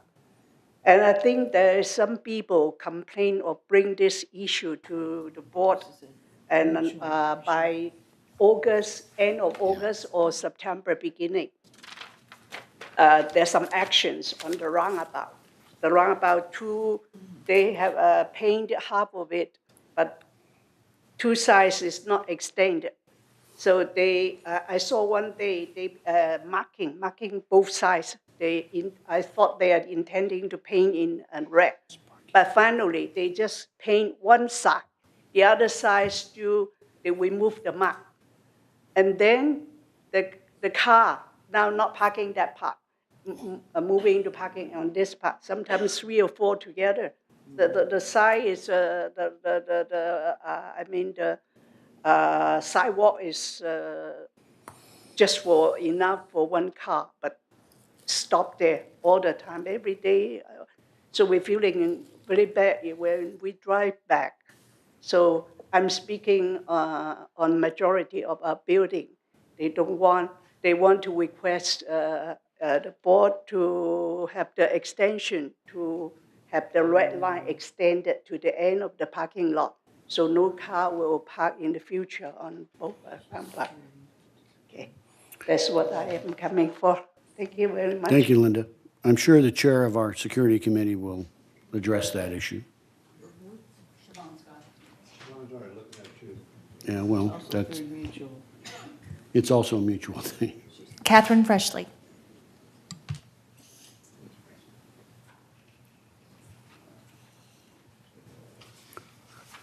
Where have you been? Are you dealing with the water people? I've been dealing with water issues. Okay. Catherine Freshley, 5490, Paseo del Lago. I just wanted to come and thank Brad and his team. I think, from my perspective, he stepped into a challenging situation. It was not an easy situation. We had a lot of conflict going on in the community 3 years ago, and that's really when it was, in fact, the fall of 3 years ago. And from my perspective, I think a lot of progress has been made. You know, changing a governance model is never easy. And that's, in fact, what the community did. I think that most people, from what I kind of hear, there's always issues. But from my position and my understanding and watching the budgets and seeing the work that's being done, the infrastructure is now being fixed that needed to be fixed and was never being addressed. And I know, just watching what happens in cities and communities around the country, one of the things that most politicians don't do is address infrastructure because nobody sees the work that's being done until the water lines break and the sewers break and you have these kinds of issues. And this is a very unique community, as we all know. And I know that Brad agrees because coming from a city background and coming from operating and running the county of Sacramento, that when you step in, as Saban is finding, you step into this situation, not only are you worried then about streets and the sewers, but you also have to worry about the roofs, the houses themselves, the maintenance of the houses, the maintenance of all the amenities. It's a very different situation, but the kind of training that we have now in the leadership, where they grew up in cities, and they know that their responsibility is to lead the community and to maintain it and to set the direction so the boards can really focus on what they should be focusing on, which is not the details of getting things done, but setting the overall policy and moving the community forward. I want to thank all the board members who have been participating over the years. As many of you know, I served on Third Mutual for 6 years and GRF for 3 years and was involved in the battle for the transition. But I'm pleased with the outcome. I'm sorry to see Brad leave. I told him yesterday I had hoped we'd had at least another year to get things settled, but I'm assuming the search committee knows how to conduct a good search and will find somebody equally qualified to lead the community forward. Thank you very much. Thank you, Catherine. No more speakers. Okay. Responses. We gave some responses immediately, but anyone else have a response they would like? Any of the chairs? Judith? I just want to thank Catherine for stepping up years ago and making it possible for us to go through this transition, because if she hadn't taken the initiative, we'd still be in a real pickle, and I think she deserves a lot of credit for that. Thank you, Catherine.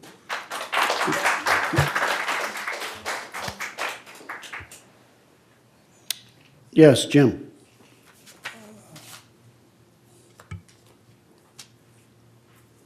I'd like to thank John for his words that he said. They mean a lot to me. I had 4 surgeries on my feet, and it was causing me so much pain. Neuropathy had crept in, and somebody said, well, you ought to go get a cannabis treatment. And I said, I can't do that. I just retired from the Army as a colonel. And it took a year or so, or 6 months or so, but then I went, and I sit here before you, no pain on my feet because of cannabis, and I'm grateful. Thank you. Beth? I just wanted to speak in conjunction to Mary and to Catherine, who were instrumental in this transition that we've been living through, and say you're right about the culture being changed and people being friendly and happy and people. And so then as a result of that, the boards are working together so well. And we're really like even a larger team because we are communicating and working well together. Thank you. Annette? Hi, I'd like to speak to Linda Leune for cul-de-sac 403, the no parking on the roundabout. Basically, I believe, Linda, you're in the Third Mutual. So I think that parking issue needs to be brought to them. But I will discuss it with Chief Moy, and I'll go to the next parking task force for the red lines for the Third and make sure it gets addressed. The other thing I wanted to say was we'll also look at with security, the fact that you said there was a car parked there for 10 days. You're not supposed to park the cars that long in the village, but we will look into this for you. Thank you, and I'll talk to people on Third. Thank you. Yes, Bert? I just want to address those people that are concerned about the spraying of weed killer. The message has been received loud and clear, and we'll be working on this very hard and diligently. And as quickly as humanly possible. Okay. Yes, Jim Mattson. Also on the creek, the weeds, if there are, they have all these different agencies that have been out there and inspected the thing. And that's been, I don't know, a year or two, I'm not sure how long ago, but in that time, weeds are growing up. And so I would think we'd be able to take the weeds out, the weeds that are actually growing, but we need to look into that. There's no reason why we can't, so. And also the parking problem, I also picked up on that, so I'm glad, Annette, that you're doing that. Also, the man that brought up the heated pool thing, that's something that we've looked, an indoor pool type thing. I don't know, that's something that maybe MNC and Beth could look at and see if we want to have a place. We're coming up in the fall and winter, so we may want to think about that. That's all. Thank you. Judith?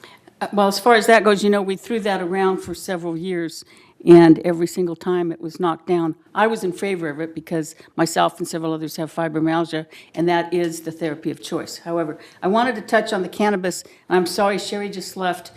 Anyone else from the city I don't see. That's something the city talked about at the last city council meeting because they were tossing around having a retail store for cannabis right here in the village. And the only reason they ruled against it was there was a fear of a negative influx of traffic into the city if we were the only other store between here and Santa Ana.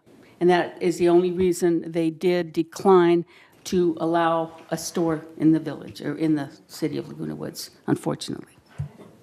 Okay, anybody? Mr. Palmer? Yes, I'd like to talk about Martin Rosencrantz enclosed pool.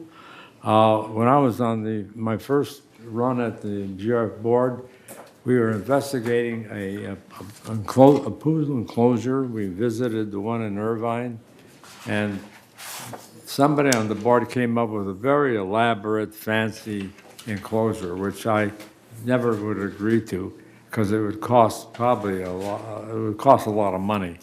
What I was proposing was something simple, it was, I think, around $200,000. And that would be a great benefit to the pool because you use less chemicals and less heat to keep the pool warm. So all of a sudden, the whole thing just disappeared. And I know a lot of people are complaining they want an enclosed pool. And I think it's still a good feasibility to go ahead with a closed pool. The only question is which pool do you want to enclose? And I think pool number 1 was the first candidate. And the only problem is the structure there is not strong enough to withstand the wind. So you may have to tear it down. But I mean, I think it's still a viable plan for this community. Thank you. Yes, Joan. I too want to say something about the heated enclosed pool. I think your idea of putting heaters around the outside is a good one and a possibility, because what really happens is people get cold between the pool and where you sit down. So if you had heaters in the sit-down area, maybe that would help rather than having to enclose an entire pool. But it's a good thought, I think.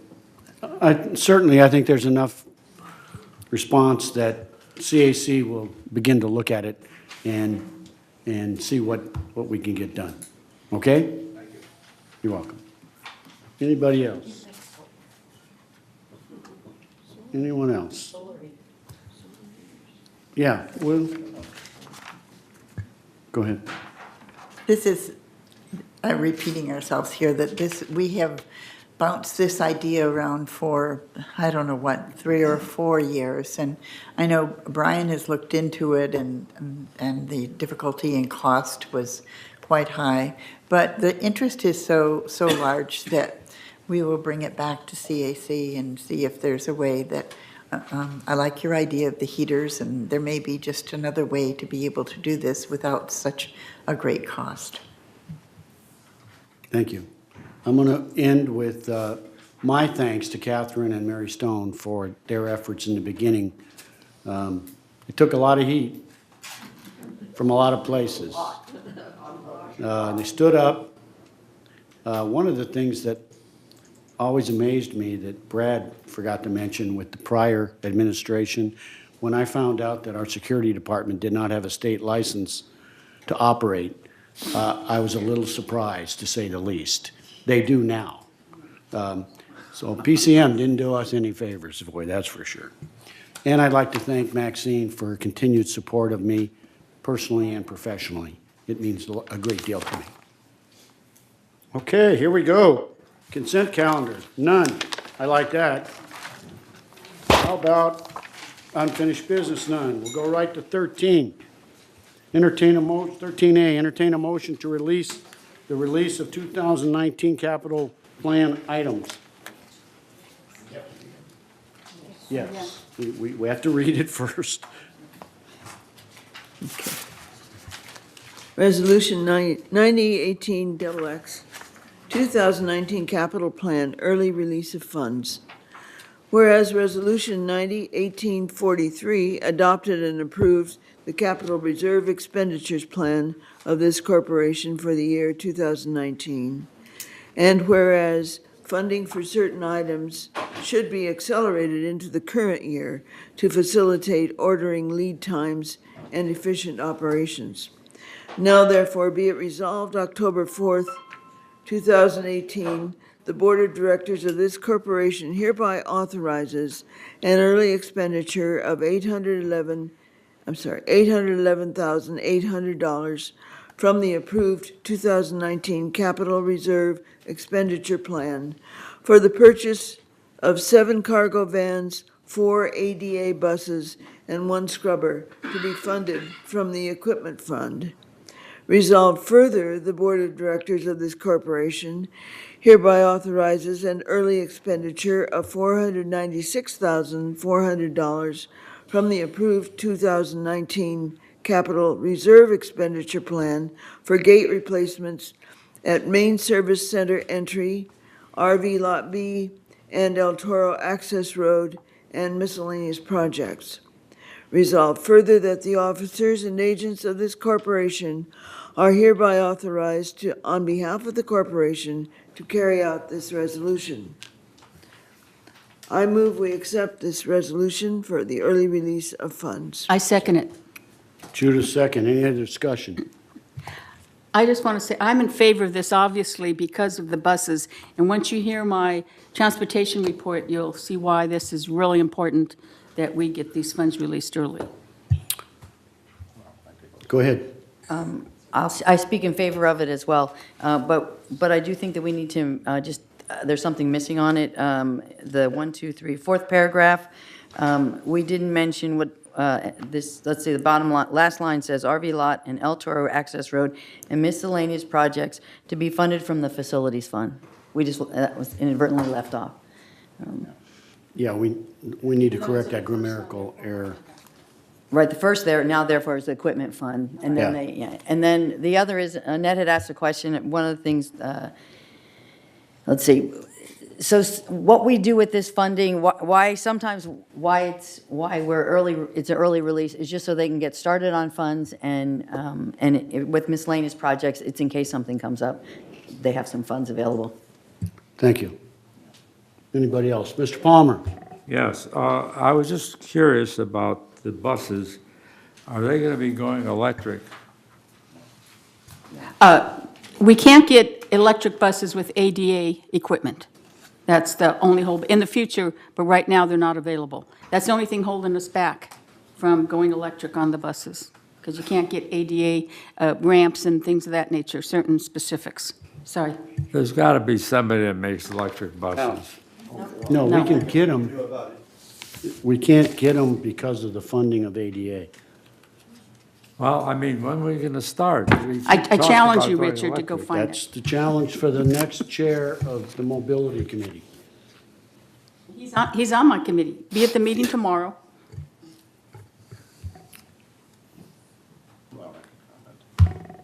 Yeah, it's not the fact that you can't get the electric bus.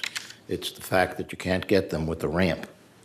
Okay, the amount of energy that the ramps are using to provide for wheelchair and car access is the problem. It draws down too much energy and limits the distance that the buses can travel. Okay. Yes.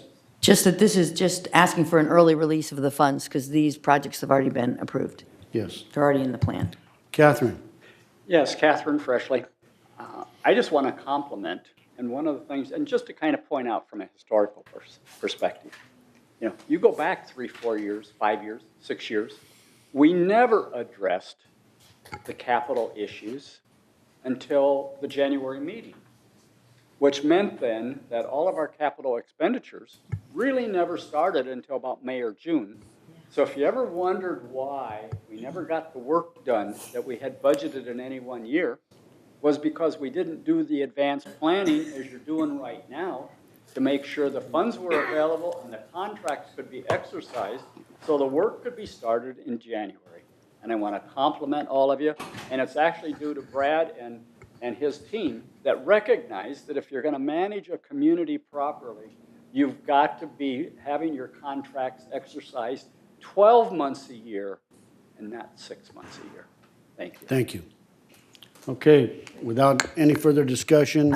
I just have to ask her a question. Do I have to amend it to add that line, or is it a Scribner's? No, it's just Okay. just scrib notes. Oh. I'd just like to make one other comment.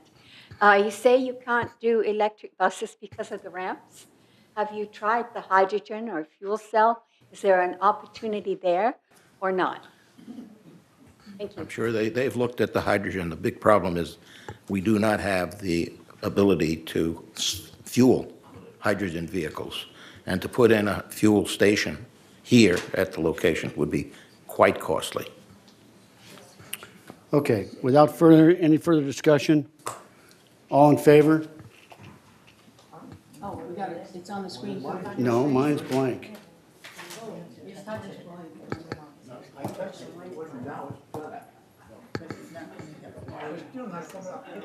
Oh, mine's here. Okay. Okay, vote on your machine, please. Hey, it worked. I have to do it. We only paid $200,000 for this equipment, so it's, The operator, I think. Who's, Miss, I've not voted yet because I do not have. just read, just read. I'm voting yes. She'll vote yes. Unanimous, motion passes. Thank you. Okay, 13B, entertain a motion to introduce a resolution for Clubhouse 2. Logia? Logia and Sequoia. Ballroom rental. It's October initial notification. Again, we must postpone to November to conform to the 30-day notification requirement. Resolution 90-18XX, Clubhouse 2 Loggia and Sequoia Ballroom Rental. Whereas the Palo Verde Loggia, patio, and Sequoia Ballroom are rented as two different spaces since renovations were completed in 2017. Whereas the loggia includes a barbecue, counter, and small sink for food preparation, patio tables, chairs, and sofas. Whereas staff frequently encounters logistical issues and user complaints with separate bookings of the ballroom and patio. And now therefore be it resolved October 2nd, 2018, that the Board of Directors of this corporation hereby approves the Patio Verde Loggia at Clubhouse 2 to be included with the rental of the Sequoia Ballroom without an additional fee, eliminating the option for separate rental of the patio. Resolved further that the officers and agents of this corporation are hereby authorized on behalf of the corporation to carry out this resolution. I move we approve this resolution for the purpose of discussion and postpone the final vote until November to comply with the 30-day postponement under Civil Code 4360. and I second it. Second, Beth. Any discussion? Yes, Judy. Okay. I'm going to move in favor of this because being chair of the Clubhouse 2, as you know, when we were designing it, this is what I wanted to do, and I was met with a lot of resistance because I knew this, what we have here, was going to work better. And I think now they learned after the last year, they saw the problems we had, and I'm so happy to see this is finally coming to fruition this way. Thank you. Beth. I'm voting in favor of this motion, and the reason being that it's just easier. And this is the way that we have worked the patio with Clubhouse 1, and it seems to be working quite clearly. Thank you. Thank you. Yes. I'm Joel. voting for this motion to make it easier on the staff. And all of us, to avoid the complaints we've had with noise and smoke and whatnot, I think it'll just be much easier and run more smoothly. Okay, we don't take a vote currently. We will take a vote to approve. Oh, okay, all right. After no, Have a speaker, oh, speaker. Maxine McIntosh. Yes, Maxine. I agree. This is a very responsible decision. I've heard the complaints from people in the loggia saying that the people in the main lounge, that their noise was disturbing their activity and vice versa, something we never foresaw. You know, you can't foresee every eventuality. We didn't foresee that one. But my concern is what will it cost? I hope you don't just attach or combine the two costs, because I think you'll find that the main ballroom is rented more often than the loggia. So it would take it a minimum of $59 if you just combine them. I hope you can keep that cost lower. Thank you. I think if you heard there will be no additional fee. There will be one cost, period, which will rent the ballroom. And 47 or 59? 47. We're not staying at 57, 47. There's no increase. Wonderful, thank you. What was the other part of that? There's no increase, and also it was rented 199 times since January 2017, and the funds that it raised were $7,000 in that time. So we don't think that we're losing a lot of revenue. But this Okay. one more thing. Go ahead. This will also preclude the separate rental of the loggia, as the separate patios are also precluded from the other clubhouses. Okay, all in favor of the motion? Oh, vote on your machine. I'm in.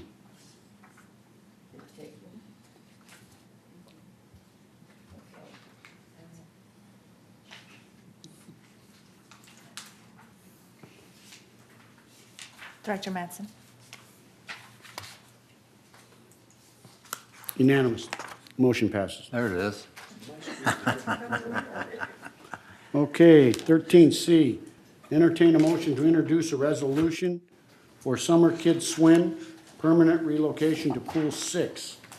Again, October initial notification must be postponed to November to conform with the 30-day notification requirement. Madam Secretary? Resolution 9018XX, Summer Kids Swim Permanent Relocation to Pool 6. Whereas Clubhouse 2 Pool is the designated kids pool with limited hours from noon to 2 p.m. daily during the non-summer season, and whereas residents consistently expressed concern that the kids were interfering with their exercise programs and/or overall facility enjoyment, and whereas on January 11th, 2018, and February 6, 2018, respectively, the CAC and GRF Board approved the relocation of the Summer Kids Swim Program to Pool 6 on a trial basis, and whereas Clubhouse 6 Pool had been the least utilized pool, averaging 10 swimmers per day during the summer, and due to low utilization, the pool is open only during the summer months and closed the remainder of the year. Now therefore be it resolved October 2nd, 2018, that the Board of Directors of this corporation hereby approves Pool 6 as the permanent location for the Summer Kids Swim Program, with the daily hours being noon to 4 p.m. Memorial Day weekend through the season closure of Pool 6. And resolved further that the officers and agents of this corporation are hereby authorized on behalf of the corporation to carry out this resolution. I move we approve this resolution for the Summer Kids Swim permanent relocation and for discussion purposes, and postpone it until November to satisfy the 30-day requirement of the Civil Code 4360. Second, Bert. Any other discussion? Without further, Cash? Clubhouse 6 is in the middle of the community, and I took my grandkids there this summer, and a couple of people that do want to swim, the local owners, residents, they are bothered because the kids are very noisy and at times too rowdy. So I am thinking maybe you did this study that 6 pool has not been used as often. Have we done that similar study with pool number 2? And maybe we should keep it at pool number 2 because it's outside of the community and people can take their grandkids there for summer programs instead of spending time analyzing and transferring it permanently to Clubhouse 6, which later on might need to be changed. Thank you. Thank you. Right. Yeah, Clubhouse 6 is in gate 10. It's not the middle of the community, it's in gate 10, the very end, across from gate 11. There are residents around it. Clubhouse 2, there are no residents around it. Okay. Without any further discussion? Oh, Beth? The reason that we analyzed this and talked about it and had the summer study to see if it worked was, first of all, swimmers, the lap swimmers at Clubhouse 2 were concerned because the kids were maybe going to jump in the pool or be in the way of their lap swimming, and they were concerned safety-wise and also that it was, interfering with their swimming pleasure. So that's why we did the summer study using the least utilized pool. And during the summer, and I don't know the exact count, it was either 2 maybe 3 people that said anything about the children making noise or anything. Yeah, the neighbors. It was just really, really minimal. So it seemed to us that this was the best answer, And there's only one concern, and I know that my friend over here to my right is going to voice that, which I think is a really not gonna true voice it. concern we should think about. Tom? Yes, Annette. Hi. No, actually, I'm not going to voice any concern right now. I just really want to say I have spent a considerable amount of time at that pool throughout the summer with my grandchildren. And I think that the relocation suits the much younger children because it's a smaller pool. There's more hours. There was a lot more family unity when I was there.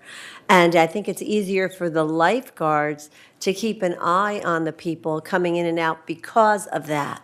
Now, there is a little discrepancy that I do have that I have spoke about in the past is with the older children, I would use what my grandson has says, the airline program, which is once you reach 11 to 17 in the airlines, you are no longer a child, you are a youth.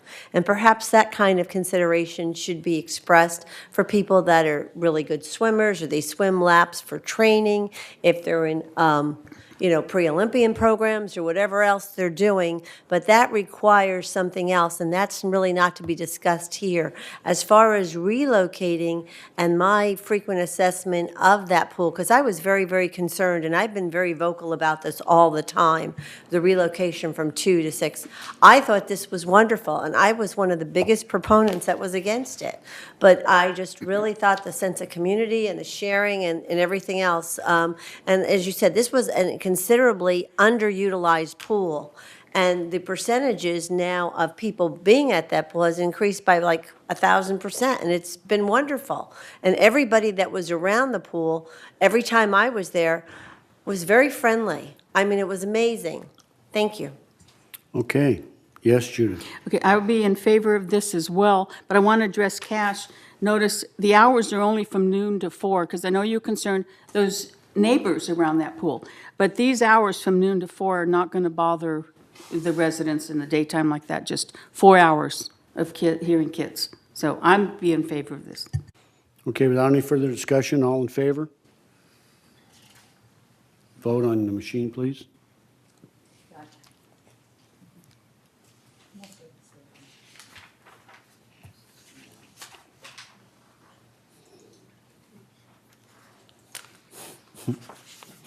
Okay, unanimous, motion passes. 13D, entertain a motion to introduce a resolution for permanent elimination of fitness and aquatic guest fees. October, again, initial notification must be postponed to November to conform to 30-day notification requirement.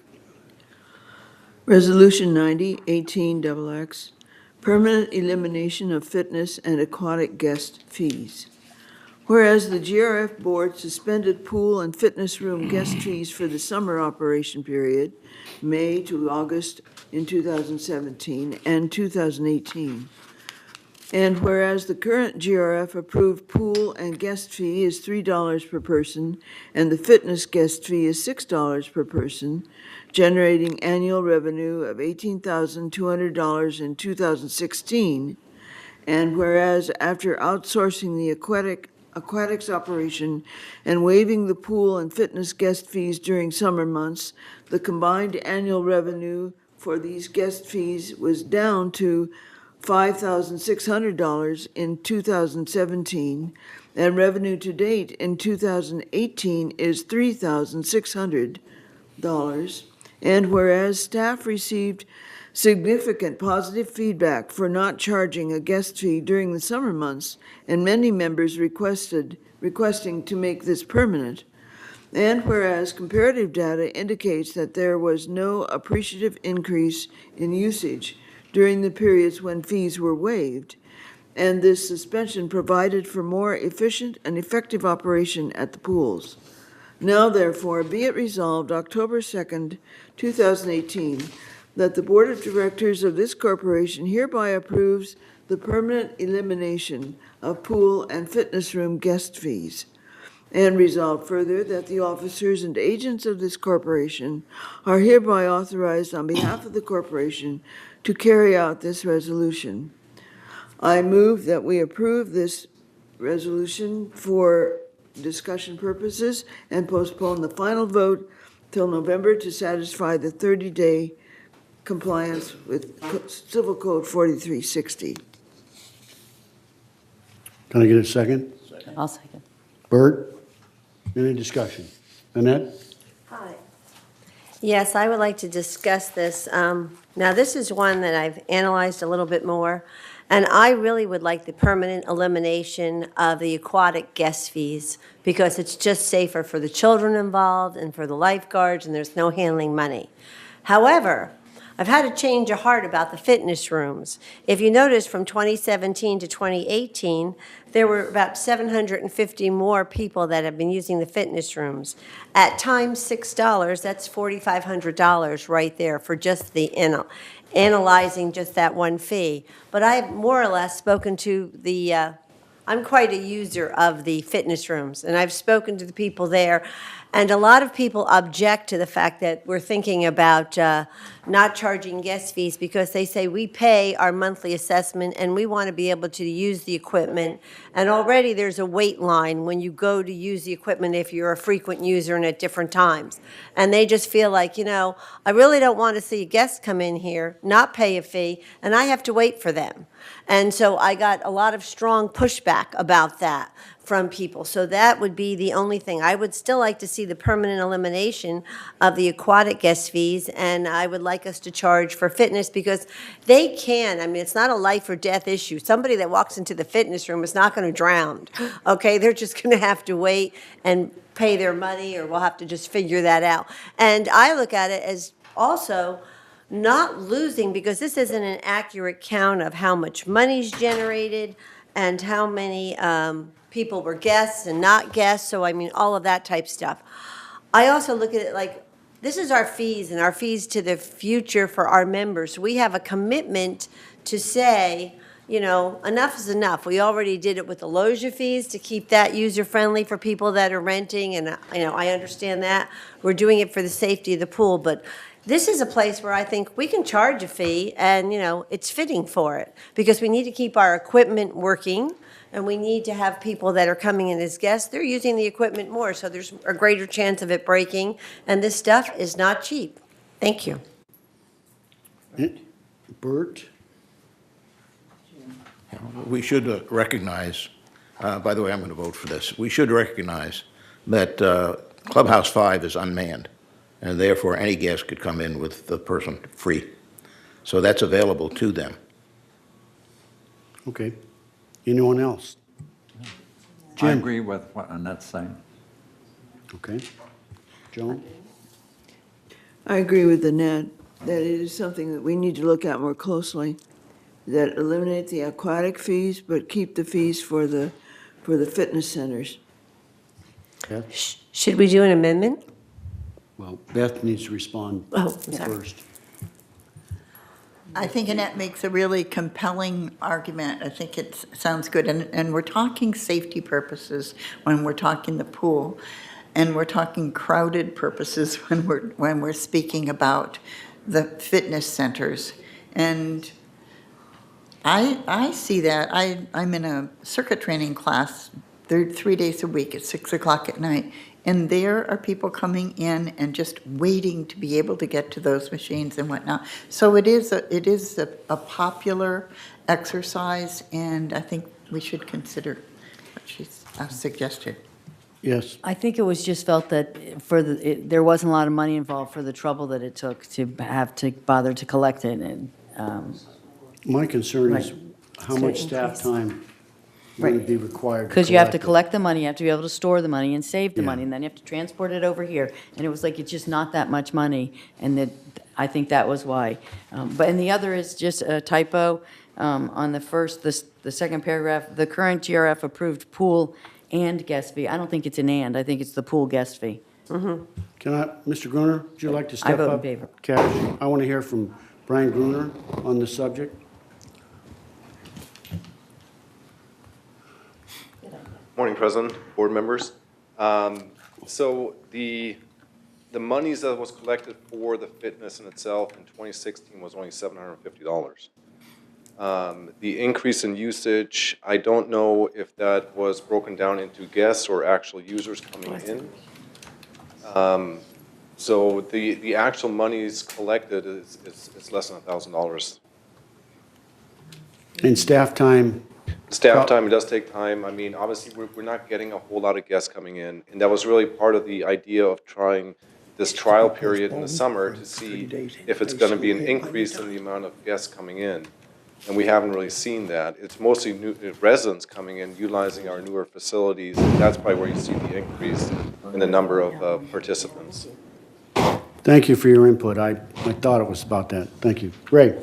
This is supposed to be postponed for 30 days anyway. We have a lot of time to bring this back up and do it the correct way. It says on the bottom, be postponed.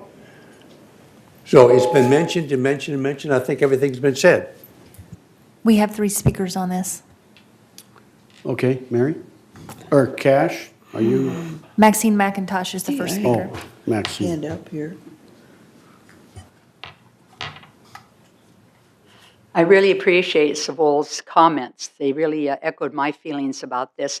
These are 2 entirely different issues. Swimming is fun and games. Fitness center is serious.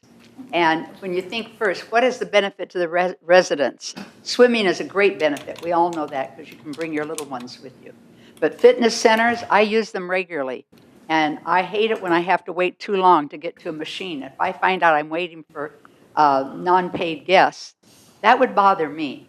So I'm sure it would, and I'm not bothered easily. I'm sure that would bother other people. I do hope you separate the 2 and bring it back separately at another meeting. Thank you very much. Joan? I changed my mind. I think that with Brian's explanation that the Minimal amount of. $750 is 125 Can I people say a year. something? Excuse me? As far as the money is concerned, that's not what I'm concerned about. But the increased usage of the fitness centers seems a normal increase. It is not necessarily guests. And I think it's important to understand it. It's simply increased usage of the fitness centers. We don't have that many guests. Brian, am I correct? That's the point. We don't have that many guests at this fitness center. So I'm not in favor of eliminating that at all. I would go ahead with the resolution. It also brings other people, maybe to their friends, guests. They bring them in, they like the fitness center, maybe they come and buy one. I mean, for the amount of money, it seems to me, we should just do it as. Yeah. I'm sorry to interrupt. $750 a year divided by $6 is 125 guests that we had in whichever year, 2017. Total guests for the entire year. Right. Okay, anybody else you have? Mary Stone. Mary? Okay, sorry. Mary Stone, 356C. I think you should divide the question. That's what you need to do, divide the question. Take each one separately. Thank you. Jim Juhan. After what I've gone through, I continue to go to the gym Monday, Wednesday, and Friday. I would invite any of you that you're having to wait on instruments to come, because there's not a lot of people in there between 6 o'clock or 7 o'clock and 10 o'clock. It is a good time to come. Next speaker is Cash Akrakar. Cash? Thank you for the opportunity. I use Clubhouse 5 gym either Saturday or Sunday morning because other gyms don't open till 8 o'clock, and I do my exercise around 7. And there have been instances when 2 people come in, one with the card. Some sign, some don't sign, but the equipment is used. And there's so scanty equipment in that clubhouse that I have to wait at times for 10, 15 minutes just to get the machine cleared. So I think we should do something and not make that as a available to guests and not charge them. And they're coming there without any fee anyway, right now. We should institute some kind of means to collect money from them, especially in those hours in that gym. Thank you. Thank you. Sean Tampani. Sorry. Tom Payne, thank you Sorry. very much. I agree with the consensus to separate these two issues seems most reasonable to me. Swimming pool safety is paramount. Usage of equipment as we age gracefully or not so much is a matter of a lot of importance to me. And I never get to the gym when I don't wait for a machine, ever. It may be a nuisance fee. However, Annette Sol made a salient point. These things age. There isn't a machine on the planet that doesn't. So if you have more usage, you're going to have to replace or repair more frequently. This would be a way to fund a portion of the cost to maintain the workout facilities. I was at the CAC meeting a month ago where this subject was raised, and the information given at the time was unclear in terms of how many people used it, how much money was generated. The math didn't really work for me, and I used to do math for a living, so to speak. And so I think a little more information might be interesting before you decide whether or not you want to charge people or not. I am in favor of charging people, and probably I'd bump the rate, but that's just me. Thank you. Okay, we have a motion on the floor and a second. Do we want to, we have to take a vote on the first motion before we could accept an amendment. Is that correct? No, you make the amendment during the discussion. Okay, do we have an amendment?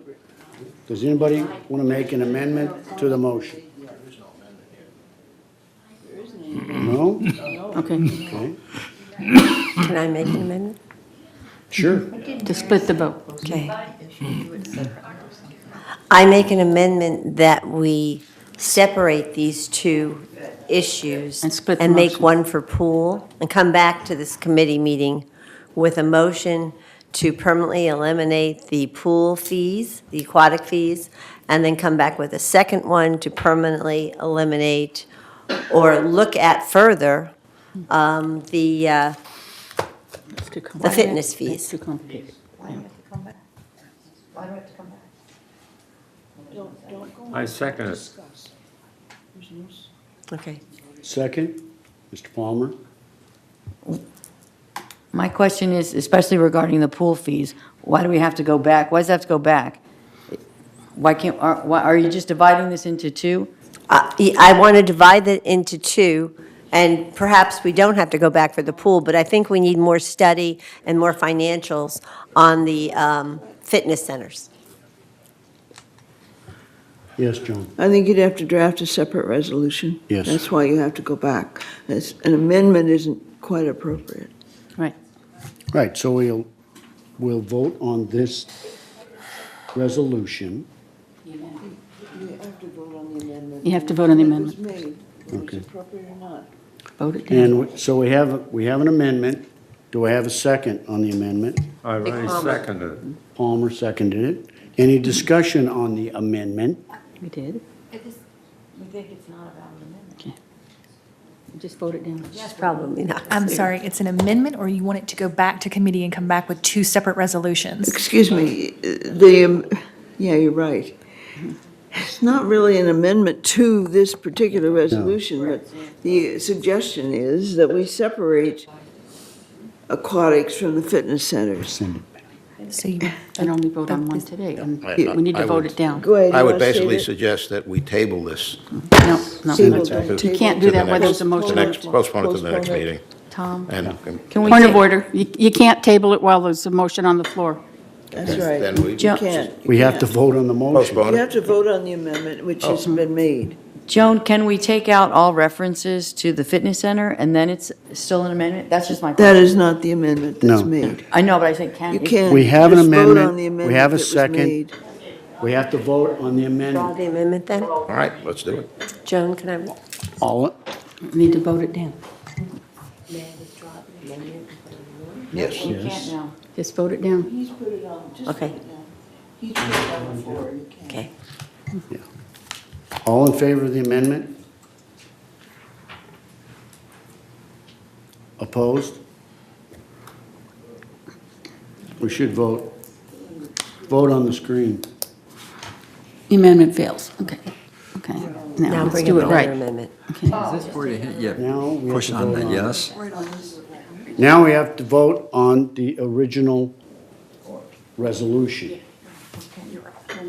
Or we're wondering if, can we Can we bring up just another take out amendment? the reference to the fitness center? No, we're going to send it back.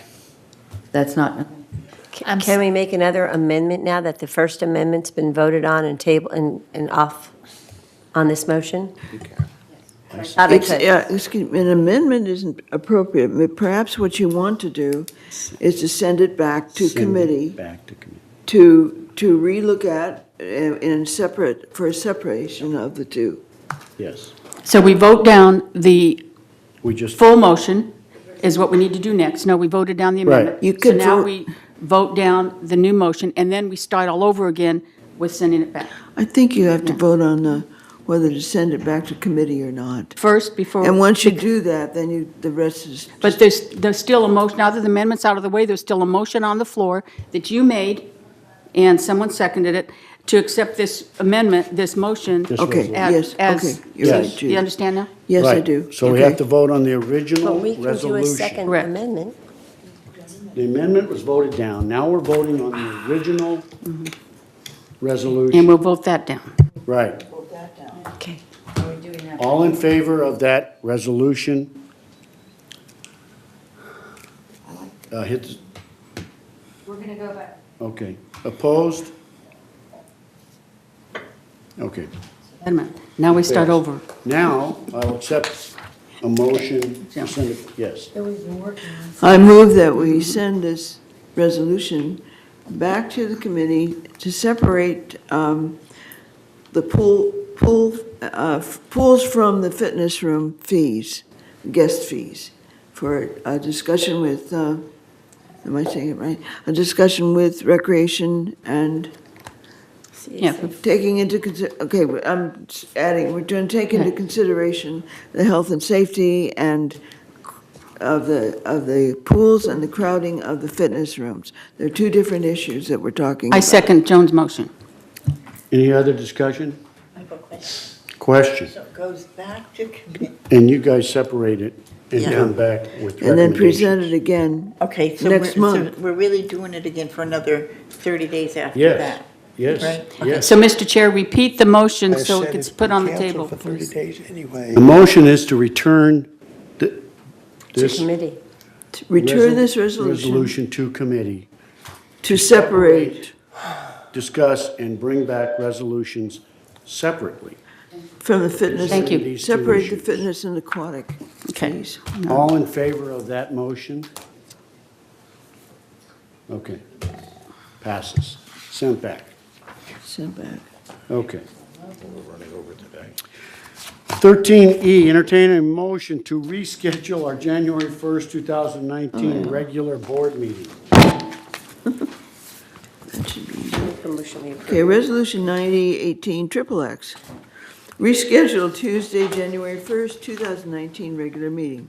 Whereas pursuant to Section 6.5.3 of the Golden Rain Foundation bylaws, regular meetings of the Board of Directors shall be held on the first Tuesday of each month at 9:30 a.m.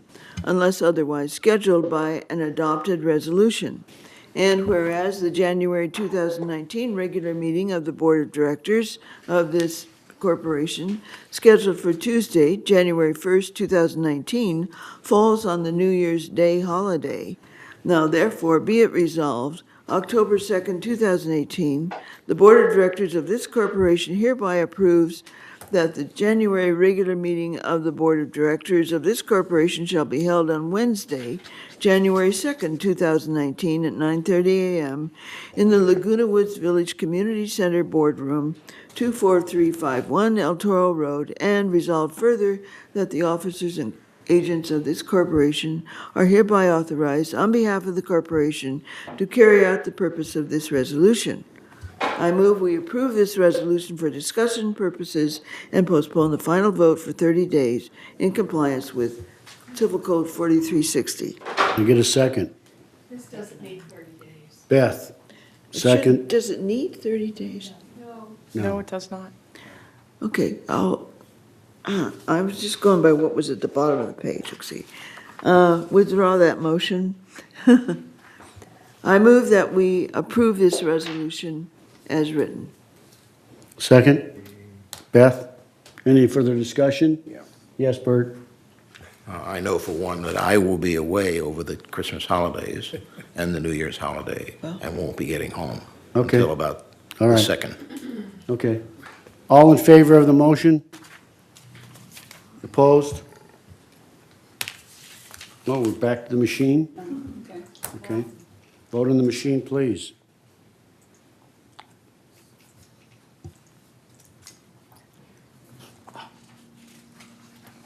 Okay. 10 to 1, it passes. We have a new item, 13F. The board members should have it, and I'm sure it was available in the back. Entertain a motion to approve the GRF Landscape Committee Charter.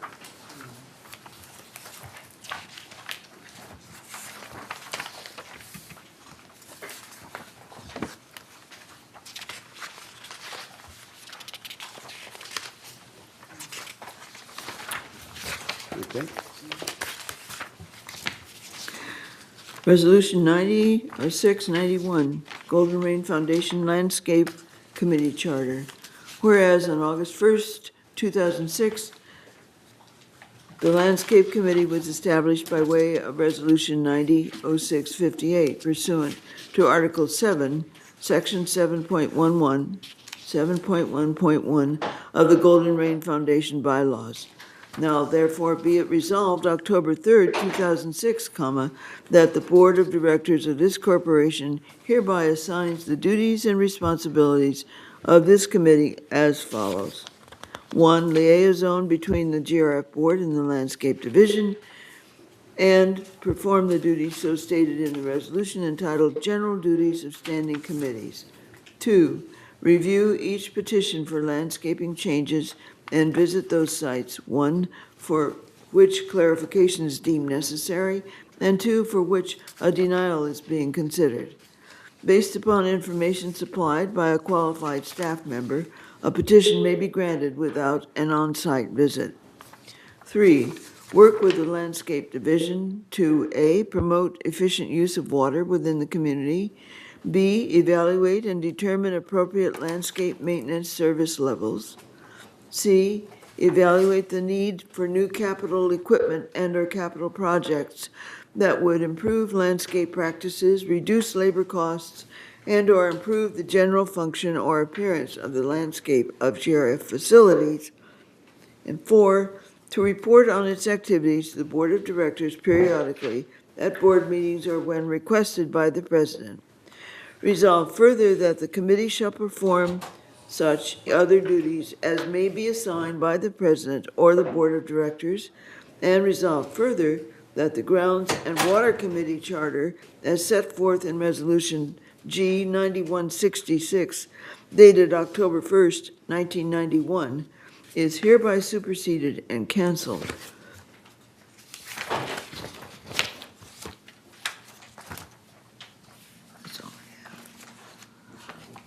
I move that we accept this resolution. Need a second? Ray? Any discussion? No, I'd like to amend on item C, where we say, evaluate the need for new capital equipment and/or capital projects that would improve landscape practices, reduce labor costs, or improve the general function or appearance of the landscape of GRF facilities. I believe we do buy equipment for the improvement of all HOA as well as GRF facilities, and therefore that should be recognized in that. And therefore, I would say to amend it to include that statement that it's of both HOA and GRF facilities. Where would you put that amendment? So Just in the where it last says sentence? landscape of GRF facilities, Yes. let it read landscape of HOA and GRF facilities. Not Not HOA? No, because they have to vote on that. Just- Mutual then. Mutual, Okay. mutual. GRF and mutual. Yeah. So insert landscape of mutuals and GRF facilities. Yes. Yes. Fine. Okay, that's the amendment. That's just a, That's the amendment, or added. Uh, Under C, letter C, so the last sentence, where it says function or appearance of the landscape of mutual or, and. And excuse me, or. Mutual and GRF facilities. that's just a, GRF and mutual that's just a type. Yeah, Okay, that's just Scribner's. yeah, that's just a scrivener. Scrivener's, yeah. Okay. Yep. All right, all in favor of that motion? Opposed? Oh, vote, I guess. Okay. That's the, no, it's not an amendment, it's just a scrivener. Just a scrivener. So the entire motion. Yeah, 11-1, it passes, 11-0. Okay, all right. Now we'll get to the committee reports, and I will take them in different order, but I'm going to start with Finance Committee for obvious reasons. Go ahead, Diane. Okay. So I will cue the slides and start off with a review of the August 31st, 2018 preliminary financial statements. Thank you very much.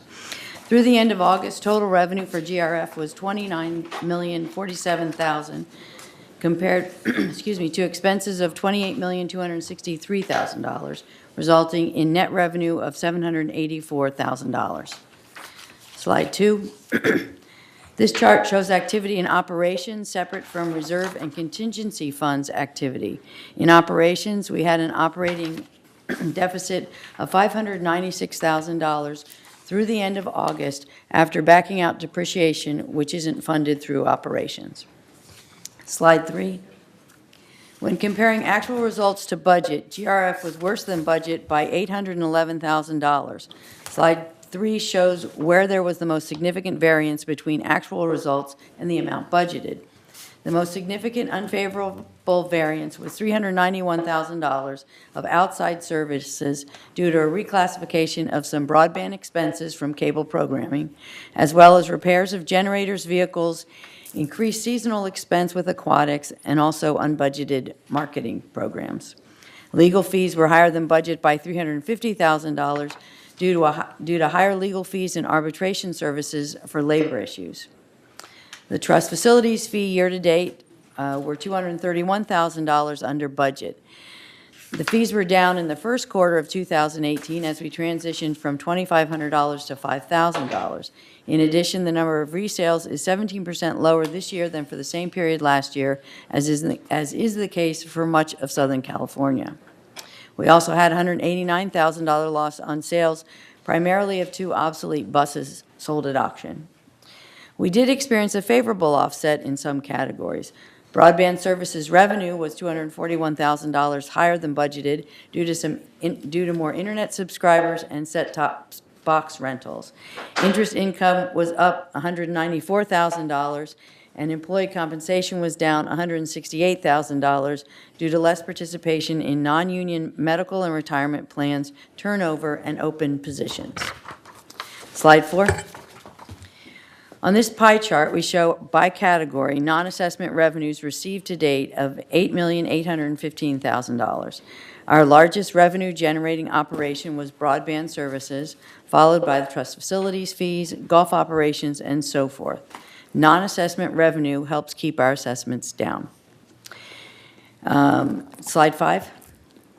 Expenses to date of $28,262,000 are shown by category on this pie chart. As expected, the largest category is compensation, followed by cable TV, insurance, professional and legal, and so on. Next is slide 6.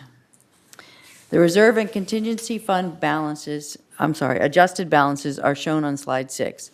Starting with the first column on the left, the funds show a combined balance of $27,992,000 as of the end of August. Included in this total are contributions received this year through assessments, trust facilities fees, and interest earnings.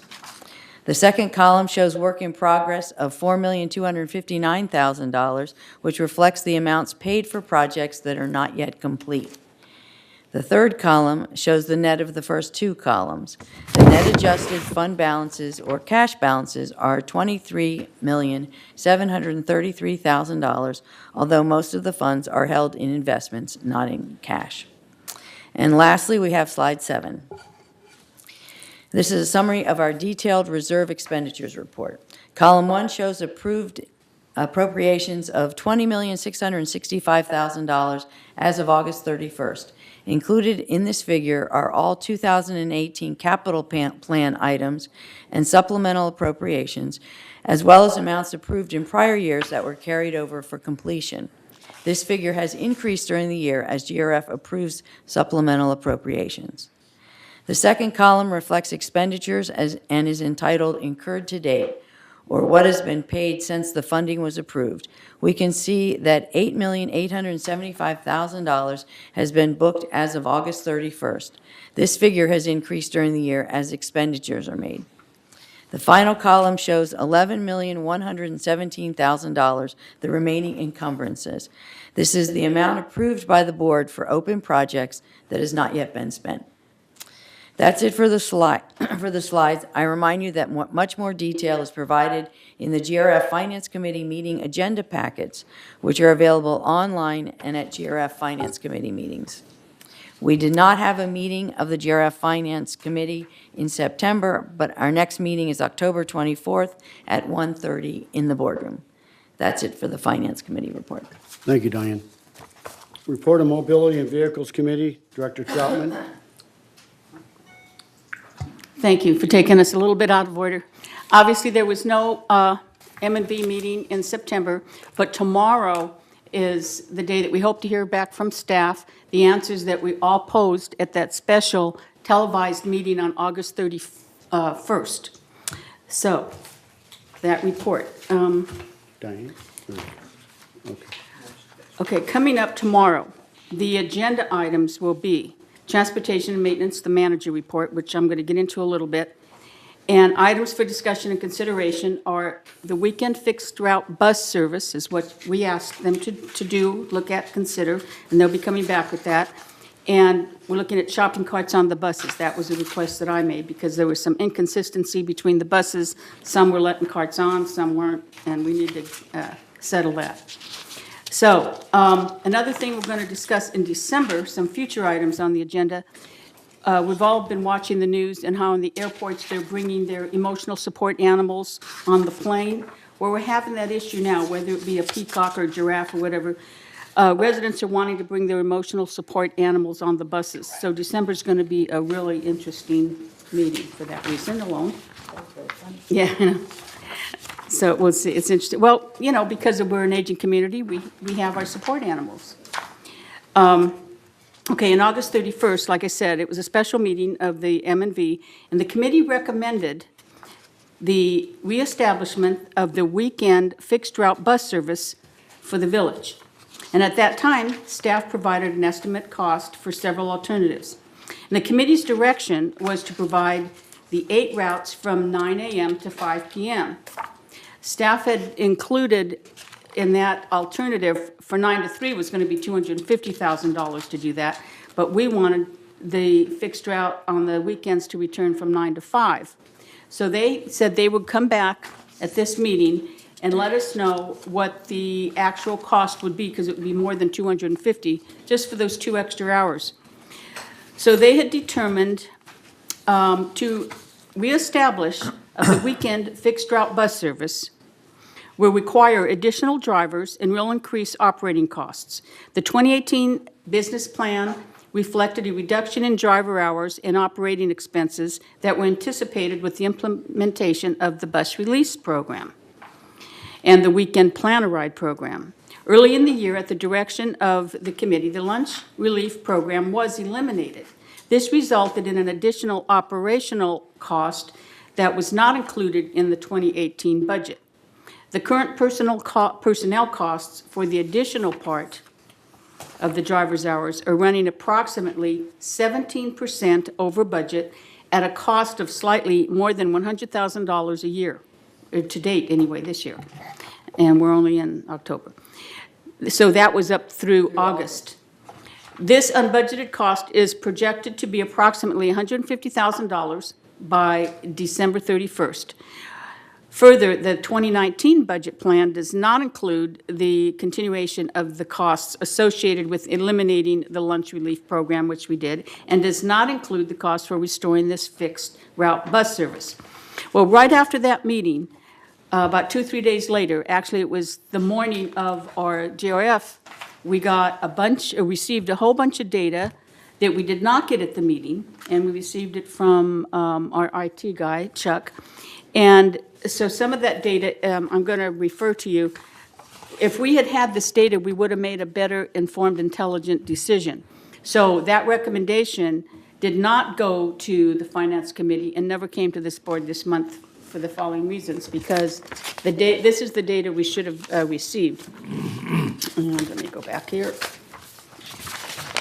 Sorry about that. Okay. Ridership trends for Plan a Ride and Easy Rider. When residents and their guests ride the village buses or utilize a Plan a Ride program, their trips are tracked. Each time a rider enters a bus, and I have my card here, on the back you can see we have these little metal things on there. Each time the rider enters a bus, the RFID chip on the resident identification card records a trip. Drivers record guests manually. Trips provided through the Plan a Ride program are not tracked by the Ride Now scheduling they are tracked by the scheduling software, because we don't use the trips for the Plan a Ride. So they're able to track trips from the fixed route plus the Plan a Ride. So in August of this year, Plan a Ride provided a total of 2,951 rides, with the highest daily utilization occurring on a Friday, Saturday, and Sunday of each week. The weekend ridership for the month was 1,078. For the current year, through the end of August, there have been 22,423 total rides provided by the program. The Easy Rider fixed route program provided 9,700 trips in August, with a total of 71,184 trips provided year-to-date to the end of August. This does not include the residents that participated in the designation shopping or excursions or the docent bus tours. With the exception of April, there were over 9,000 trips made each month on the fixed route bus system. So, to me, that says our buses are very, very important. And something I brought back from the City Council is that Orange County did a study. 84,000 people are driving in Orange County right now with dementia. So I challenge my security partner over there to do some more of those checkpoints in the village, because when we did them a couple years ago when Brad first came, we found hundreds of people driving without a license because it was taken away medically from their doctor. They didn't tell the children, so the children didn't take the car away. So we need to follow up on that.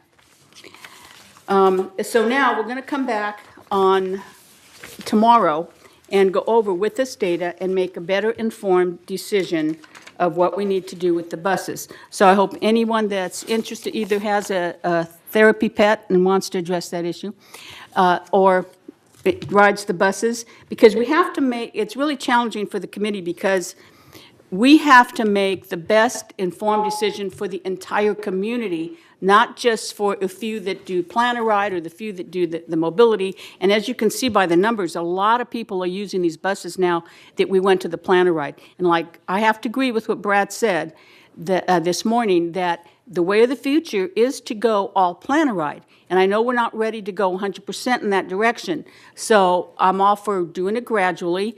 And that's why I voted and was really happy and thanked this board for the early release of funds for the buses, because we are going to need them. And if you want more information and detail about everything I just spoke about, please come at 1:30 tomorrow in this room. Thank you. Thank you. CAC? Question. You don't need to question, you can ask her. The bus service, when you get off one bus and are going to transfer, does that count still as one ride or two rides? No, that's one ride, because then when you get on another bus, you swipe again. So then it's two rides. That would be two rides So we towards do that have big an number. inflated figure for the Yeah, and not fixed everybody bus. takes transfers, but yeah, usually if they go somewhere, they got to come back. You know, and some people do take, not everyone takes transfer or needs it, but, you know, we know what something you're against is Clubhouse One being the hub, and you'll talk about that tomorrow, because you're not the only one. I do have another we have 8 potential routes that people are fighting to get imposed. I mean, so we got to pick from something or use a little of each to try to make the best route for the amount of money we have. The RFID does not identify the person, right? No, not at this point. We are going to get to that point where the information from the strip, we are going to be putting the strips on the buses in the future, and that'll give us a better idea of where we picked you up and what points are having the most pickups, and we won't be able to record drop-offs, but what neighborhoods are utilizing the buses the most. Because right now, this little chip doesn't really do that. The planner ride, yes, because it's computerized. But, so we'll have even better data once they start doing the strip, the information off the strip, which would be kept confidential. Thank you. Thank you. Beth? CAC? Thanks, Judith. Hard act to follow there with all the things that are happening with mobility. We've already discussed here 3 of the things that were big items with us in CAC, the rental of the in Clubhouse 2, and the Summer Kids Swim Program, and the permanent elimination of the fees for fitness and swim. So I'm just going to tell you some of the other good things that were discussed and that happened. We had a report from Brian, our special events director, and some of the good things that happened this summer were for the summer heat days. We provided movies. Equestrian Center Play Day was well attended. Grandparents Fun Day was really a fun day. It was really great. Afternoon tea in Clubhouse 7 was great. We're looking toward having a celebrity concert series in the Performing Arts Center in 2019.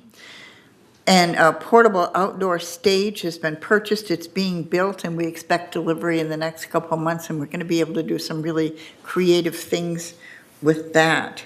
South Coast Literacy, and this is such a wonderful program, provides ESL classes for free on a drop-in basis, daily drop-in basis, and these ESL classes are for almost any language that you could mention that's spoken here in Laguna Woods. I'm skipping over. I'm not telling you all the really super duper things. So many things had been happening. One of the things that is an item for discussion and consideration that we will be discussing at our next meeting, which will be Thursday, November 8th. And that is, and we have a subcommittee really working on this, commercial business room rental rates. This is always a difficult thing to work on and see what's fair. I'm looking at Mary out there in the audience nodding her head, and she and I have been, and Rosemary and Margaret and so many people have been involved with this for so long. So now we have a new subcommittee And they are going to be working on room rental rates for commercial business room rental rates. And so this discussion is tabled, and that will be discussed at the next meeting on November 8th. And heading that ad hoc committee is our friend, two people over, Joan Millman. Thank you. Thank you. Security?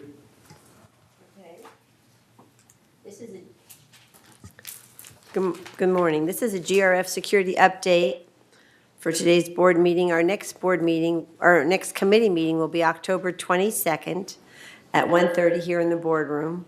Please remember the SCAC meets the fourth Monday of even months at 1:30 here in the boardroom. The gate access project. All right, bids for the contracts were due on September the 25th, and I know I submitted this report yesterday, but I need to update it because yesterday there was a meeting of the directors of VMS, and basically the executive said that the work will begin in January due to the fact that the bids came in September 25th. They're still reviewing a few things and to get everything organized. So it won't begin in late November. And it will be rolled out, as I said, in January. As you know, maintenance is coordinating the installation of the gate arms and security cameras in gates 1, 2, 3, and 4, 7, 8, 9, and 14.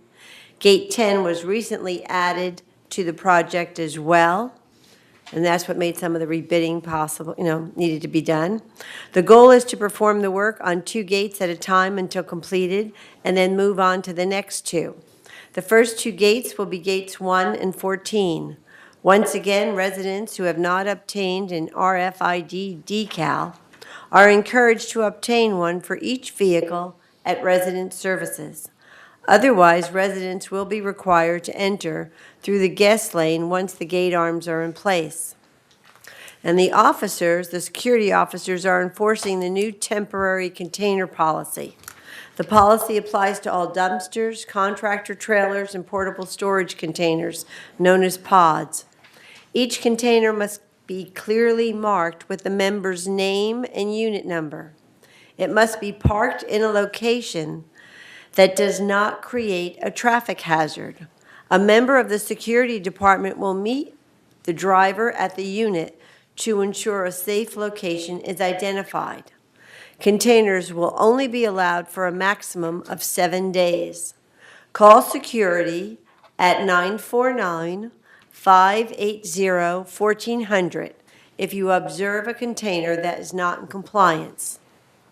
Contractor vehicle enforcement.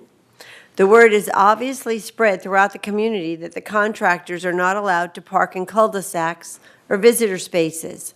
Officers are not encountering nearly the amount of violations as noted above in the months from March to June. So you can see that it's really, the trend is downward, which is good. The new CAD system for security dispatch. In partnership with our IT director, Chuck Holland, we are in the process of overhauling the antiquated dispatch system with an updated internal computer-aided dispatch, CAD. The new computer-based program will create greater efficiencies that will ultimately translate to quicker pickup time, officer response, and better oversight and retention of permanent data. This project is a 4 to 5 month process. The Compliance Division. The Compliance Division has hired a new compliance coordinator to assist with the ever-growing workload in this division. An additional coordinator will specifically assist with the issues of nuisance violations, clutter, and illegal occupancy, just to name a few. And of course, our RV Lot A work. The resurfacing and other maintenance being performed on RV Lot A was expected to run through October. However, the maintenance department has accelerated the work and hopes to finish it earlier in October so we can return the RVs back into the lot and clear up our community roadways. Lastly, I want to encourage all members and residents to use Dwelling Live. You can access this on your smartphone, your tablet, or your computer. You go on to the community website, lagunawoodsvillage.com, and you can access Dwelling Live. And make sure, in order to get your, to learn the system, there's even a video on there, or you can go on YouTube to get one. But please make sure that your guests know your address and your unit letter. That's very important because that'll be required when they go to pick up their Dwelling Live card. Thank you. We want to make sure that we take the burden off of resident services. So I encourage everyone to learn Dwelling Live. Thank you. Ray? I'll take just a few minutes to explain things first and then go over to the side and show the pictures that are going to be shown about the parking.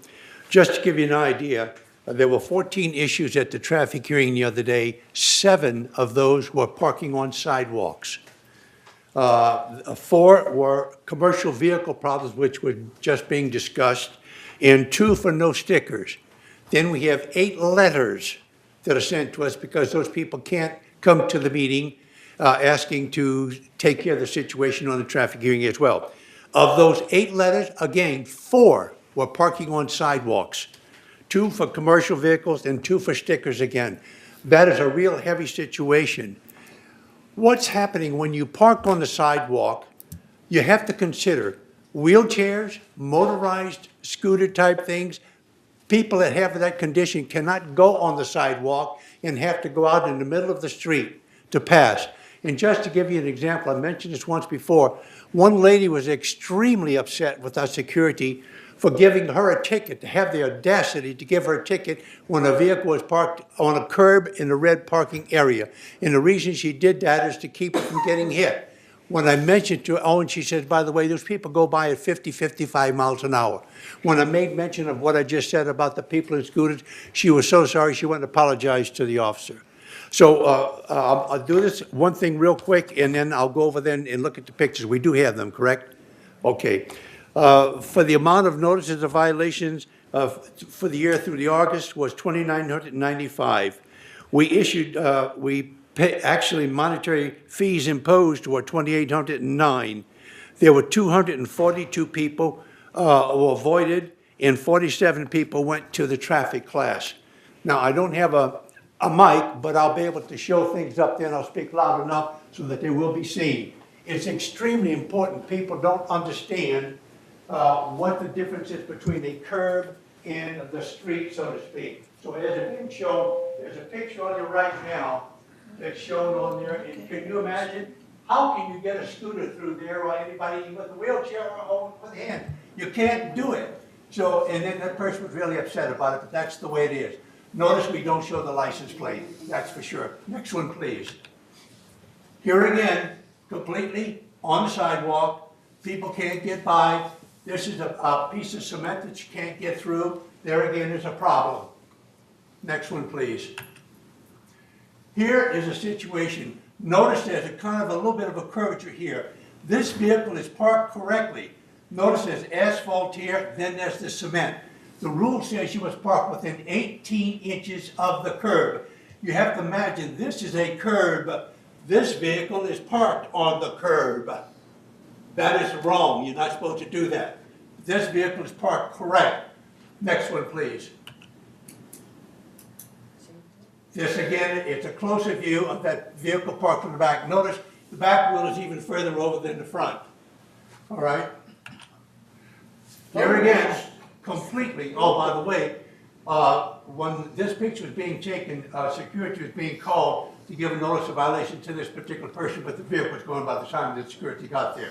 Here again, on the sidewalk, people cannot get by. All right, we have another one. Here again, there's a better picture of it completely on the sidewalk. Same one.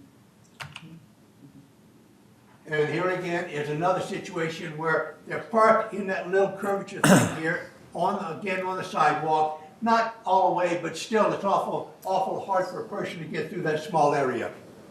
It's on the wrong side of the street. Yeah, again, on the wrong side of the street. And here again, he gives another picture of the same situation where it's even further on the curb. All right? Okay. Now, here again is the same situation where you got that curvature here. Again, you have to visualize this difference, this line, so to speak. You have to realize that that should be a curve like this, like we have in most places. Or, oh, we can go on, this is another one. There, here is the curve. There's the difference. Notice again, this is the cement, this is the curve, and here's that little area again. The vehicle is within 18 inches. Therefore, it makes it safe for people to go through. I believe that's kind of given an idea of what we're talking about. And you have to understand, the whole thing here is for the safety of the community, for you folks. Thank you. Are you complete, Rick? Thank you. Okay. Tom MNC would like to say something also, sometime here. Yeah, you're next. Okay. As soon as Director Troutman covers. Disaster preparedness.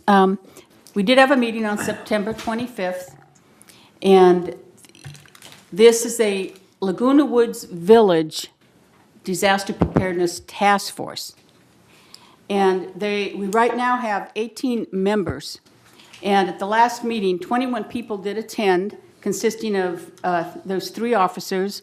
There is a chair, a vice chair, a secretary. Right now, we don't have an assigned treasurer, so we're not necessarily actively looking for one. The job's being done by Tom Soul at the present.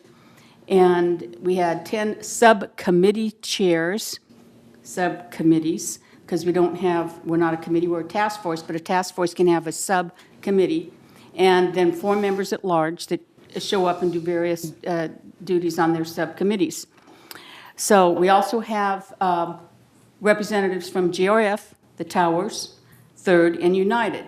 And now that the boards are going to be changing, GRF especially, Tim Moy, who is a non-resident chair of this task force, has asked that GRF assign someone, and I guess whoever the next president of this board is going to be in November, you actually assign someone. They don't want to pick someone. They want someone to be assigned from the GRF board to be a representative, like I have, on that task force.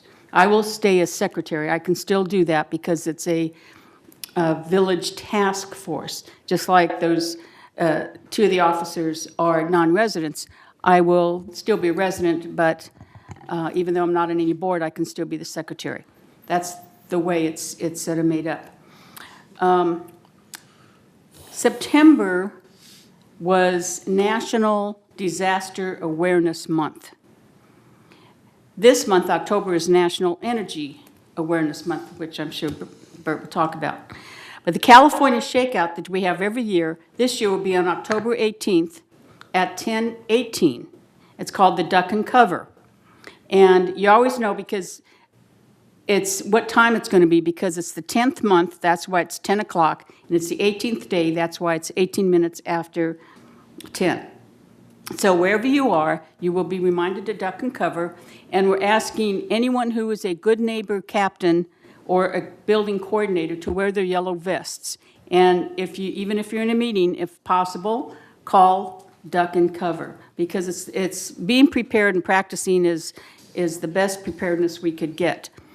I also want to remind people that if you have a medical background, whether you were a retired nurse or doctor or paramedic, EMT, whatever, we have these forms. We have a medical volunteer registry that we will call on during a disaster, and each clubhouse or care reception center will have a quiet room, or if people come there for some emergency medical attention, we really could use your services. And so there is a form you can pick up over here at our disaster preparedness office on the first floor.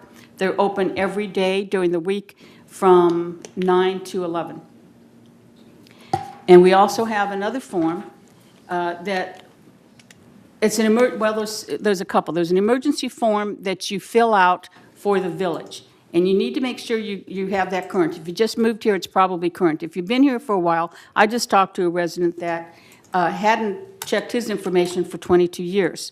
So I would encourage everyone to call the office, because that's how that information, phone number and email, is how we can contact you if there was an emergency, especially even if there's just a power outage in your area.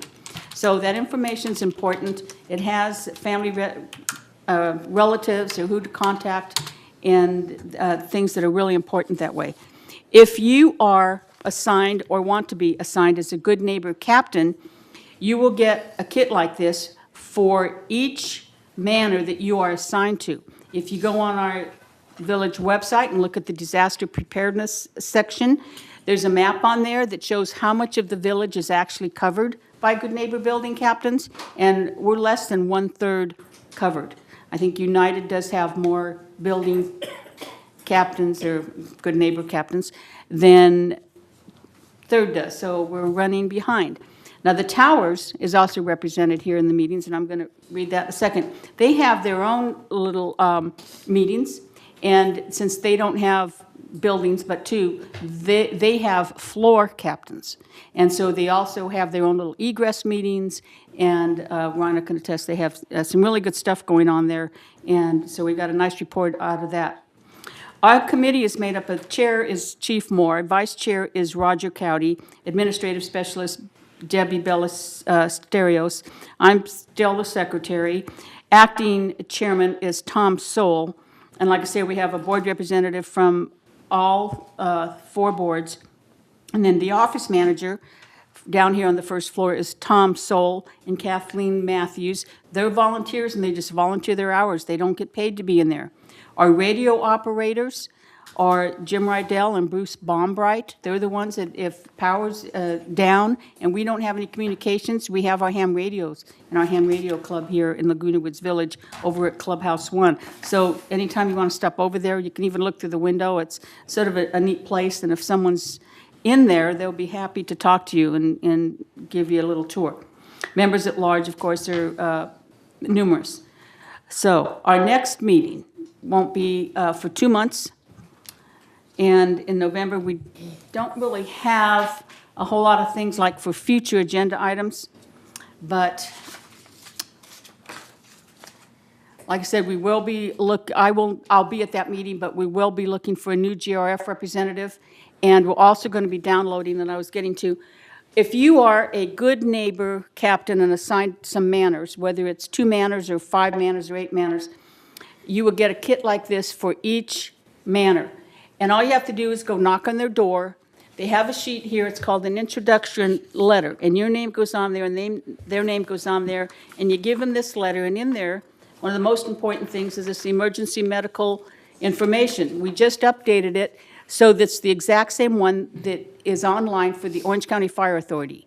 So we're going to be synchronized with them, and it'll be the same one that they would like to see on the refrigerator when they come knocking on your door in a case of emergency. So these will be outphased, but anyway, that's in there. There's a list in there of suggested emergency medical supplies and equipment that you should have, and a list on being prepared, a list of what you need to turn off, how to shut off the main valve in the circuit breakers and things like that. So you introduce yourself and tell them who you are so they know they can feel safe. Someone's going to be checking on them if there were an emergency, and in case of an emergency, you go knock on their door, and all you have to do, there's 2 sheets to fill out, one for the building, yes, is the elevator working, or is the stairs down, or is there windows broken in the building, is there a fire in the building, and just check those things off. And the second form you fill out is about the individual themselves. Okay, in that manner, does the person have burns, broken limbs, have they fallen, do they need an EMT, and then you write those little comments here, and you take those 2 forms, and you bring them to your nearest clubhouse or care and reception center. Wait. And that's how they take this information, and then they transfer it to the first responders. That's the quickest way for our first responders during a disaster, that they're going to get the information on where to go and who to take care of first. So your job is very, very important. So I can't encourage enough people. We just had a class last week, and there's another one coming up, and I apologize. I had the schedule, the other schedule. Diana, get it for me, when the next class is, because it really is hardly any work at all. It's just some penciling in on 2 forms and then getting the information, if you're capable and not injured yourself, over to your nearest care and reception center. Another thing we're just started, we did this years ago, but we're doing a new one now. It's a door hanger, and that's one thing you do too, is you'd put on here is medication needed, 911 needs to be called, is a person confused breathing, and you fill out either side what's appropriate, and you put it on that door. And the reason we have these colors is the first responders are used to going and looking for something like this, and they could identify, oh, that's the manor right there. That's the manor they're talking about. So it'll help them get to that person quicker. So we're working on finalizing what this is going to actually look like. So that'll also be in your packet as a good neighbor captain. And so your job is going to be very responsible. Captain's training November 6th at 9. November 6th at 9 a.m., Clubhouse 2. 2 will be the next captain's training. Just show up. And we have munchies and coffee and a lot of good fellowship and all the materials that you'll need. There's no obligation just to show up. And then it's not a lot of work, but I can't tell you, the rewards are just priceless. Thank you. Thank you. Jim Mattson. Okay. AMC. Well done, Judith. We did not have a meeting, but that does not stop staff from doing these projects that we've authorized them to do. Right now, we have 21 items on our GRF project log, so I'd just like to make a few comments here. One of them is very important for the pickleball and paddle tennis folks. The permit has been issued, and the electrical work will be starting in the next 2 weeks, and the court work is scheduled to start the second week of October and finish late December. Performance Arts Center renovation, the board approved $2 million allocation in the 2019 capital budget for a PAC maintenance and equipment upgrade project and directed staff to initiate the construction documents to include the maintenance project as well as other long-term design elements. Staff will bring a recommendation to award a contract to preparation construction documents at the October M&C meeting. That meeting in October will be October the 10th, which is next week on Wednesday, 9:30 in this room. Civil engineering work is doing at gates 1, 2, 3, 4, 7, 8, 9, 14, primarily at the entrance. Plans are being processed by the City of Laguna Woods for permit issuance, and staff solicited contractor bids. Bids were received on September the 27th and are being reviewed by purchasing. Next item, there is gate civil work at Gate 10, concerning Gate 10 at the September 4th, 2018 GRF board meeting. Gate 10 was added to the civil work project and supplemental funding was approved. The engineer is currently preparing construction documents. Also, at Gate 10, for your information, a contract is in progress with B. Foster Construction for the awning at the awning installation at Gate 11. And the work is estimated to take place from mid-October through mid-November. That's because of the way the sun shines on the guards there. Also for your, let's see. Yeah, also for your information, contract is in progress. That's a big, let's see. The available options for a shade structure at Gate 7, which is a lot of sun shining on that entrance, is still under review due to the foam fabrication along the roof line. The next thing, Clubhouse 2 Annex Interim Green Space. That ex-shuffleboard area has all been graded. Grass is now completely in, and it looks wonderful. What's going to go on there, there's going to be some tables with covering for people to come there. It's possible that there will be a portable snack bar with hot dogs and things like that available, maybe not every day, but maybe on Saturday or something like that. So that should be a nice place to go and relax, and you can get a snack. Okay, and again, our next meeting will be next week on Wednesday, 9:30 in this room. Thank you. Thank you. Landscaping, Bert? And also, Bert has a did. little presentation on energy. Yes. With landscaping, obviously, we just approved the charter, and consistent with the charter, we tasked staff, since we're responsible for trees and water usage, to provide us with a report on these things at subsequent meetings. So we understand what trees have been removed, what new trees have been planted, and essentially what's the condition of our trees and the number of trees that we have, and likewise our water usage. We have no idea currently as to the number of meters and the amount of water we're using, and it's important, I think, that we do track this to see if there are any problems. We also agreed that we have to go and work with communications to alert the community about the creek. They have to understand that there are these 5 governmental agencies that we have to deal with if, in order to be able to put the creek in a condition that they would like to see it.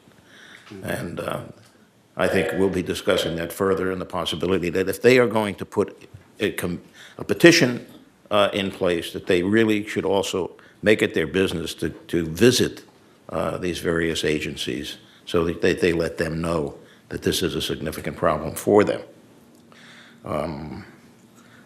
The other issue that got added to the agenda was the issue of Roundup.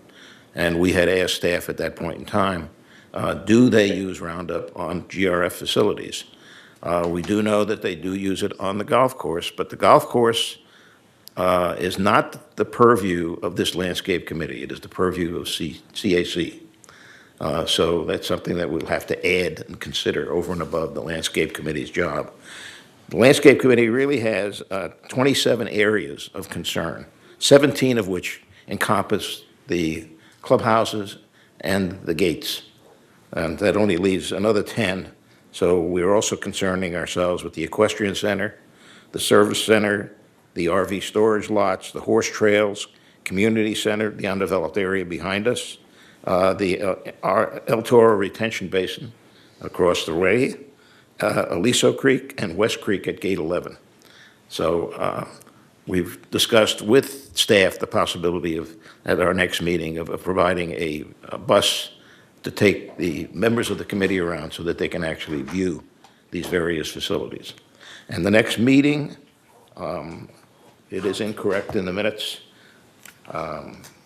We are going to meet formally, although we'll probably have a meeting soon, much sooner because of the Roundup issue. The next meeting will be in December, the 3rd Thursday in December. Again, I would ask you to work directly with Beth. She will help you get to the people you need to get to concerning the golf course and the use of Roundup. Okay. Okay. How about media and communications, Joan? Yeah, I'm here. I want to ask all the committee chairs to give me something for the breeze. I don't need a lot, but I think your most important issues could be put before the community more easily if I don't have to dig it out. I just need some help. So I don't need a whole article, but I need, what is your topic? What is it you want to put out? And we can write the rest, but give me enough information that I can put it in the breeze. And I need it by this Friday. And by this Friday means, 4 o'clock. Okay, please. It would help me enormously if you would give me some kind of a small paragraph, 3 sentences. What do you want in the breeze that represents you? I can't just sort it out and make it up all the time. Okay, we, as I have been doing, no, joking. We met on September 17th, and we will meet again this coming month on the 15th. This month on the 15th. A couple things came up that might be interesting for you. there's some new positions that have been added to the third floor. In particular, the gal that took Stephanie's place is named Brittany too. Brittany. So just remember Brittany and you'll enjoy her. She's the one that's the program coordinator up there. There's also a new technician been added from Leisure World Seal Beach, and I didn't get a name, unfortunately. Chuck, the IT reports that NCTC, our negotiator, is working with the NBC channel renewals. There are 12 of them, and originally we planned for a 10% increase for each one, but it's a lot more. And so all I can tell you is that the negotiations are on, and before the end of the year, we'll know. We've okay, in media, in the marketing and communications, Eileen said that the docent tours are now running pretty much the same levels. There is one per week and one Saturday per month that is being attended, and they're doing very well. They plan to look a little more carefully at the new resident orientations, possibly adding some filming for United and Third to put online. Eileen reviewed all of the services that they're offering, and believe me, there are plenty. As you've seen, there's lots more communication being offered to the community. One of the things we're going to be working on is the organization of YouTube. If you have used YouTube, you know that's very difficult. But Paul is putting together a video on how to get to what you want on the YouTube without going through everything that's on there under our website. It's very important that you do what Judith suggests, has mentioned, that you get your cell phone number and your email and your address into the center here, because we don't have that information from everyone in the village. So when we send out red alerts to everyone on email, you may not get it. Or if we don't have your phone number, you may not get it. So it's very important that the center here has your information. I think that's about it. Let's see if there's one more thing. Oh, yeah. Sorry. There were a couple of problems with the Globe, and I wanted to say that in defense of the Globe, there were two things that came out that were critical mistakes, and Eileen caught them and was very concerned. So she sent out a correction on email, but also the Globe has corrected those mistakes, and the corrections appeared in the 9/28 issue, the Thursday, the 28th issue on page 2. Just a couple of little items, but they did correct them. And I think it's important to note that. And if you see anything in the Globe, especially about meeting dates or names or something like that, let Eileen know right away. Okay, that does it for my report. Our next meeting, as I say, is October 15th here in the boardroom at 1:30 in the afternoon. Okay, item 15, future agenda items. All matters listed under future agenda items are resolutions on 30-day public review or items for future board meeting. No action will be taken by the board on these agenda items at this meeting. The board will take action on these items at a future board meeting. A, discuss and consider revisions to the trust facilities fee policy and promissory note. B, entertain a motion to approve the commercial vehicle storage fee for RV lot. Okay. Item 16, director comments. Jim Mattson. I was glad to see the comments the folks made that came up on the roundup, also the weeds at the creek, and glad to see Maxine's thank you. That was very well done, and that's about it. Jim Thank Juhan. you. Jim Juhan. Comments. Director comments. I don't that much often. It's good to be here today. It's good to be weller this time than I was last time, and then the next one, it will be better.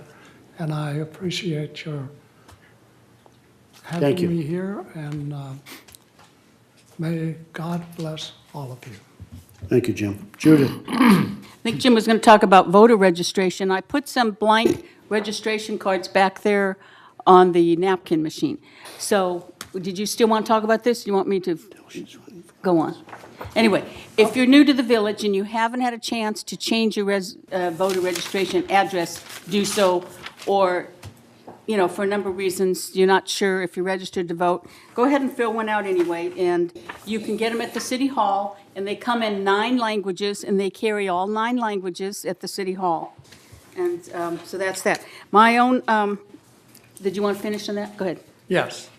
Late date to register is October 27th, and the election is not an election here among us board members, but it's the real one, and it's November the 6th, and there's a person on this board that wants you to really look it up and vote. Okay.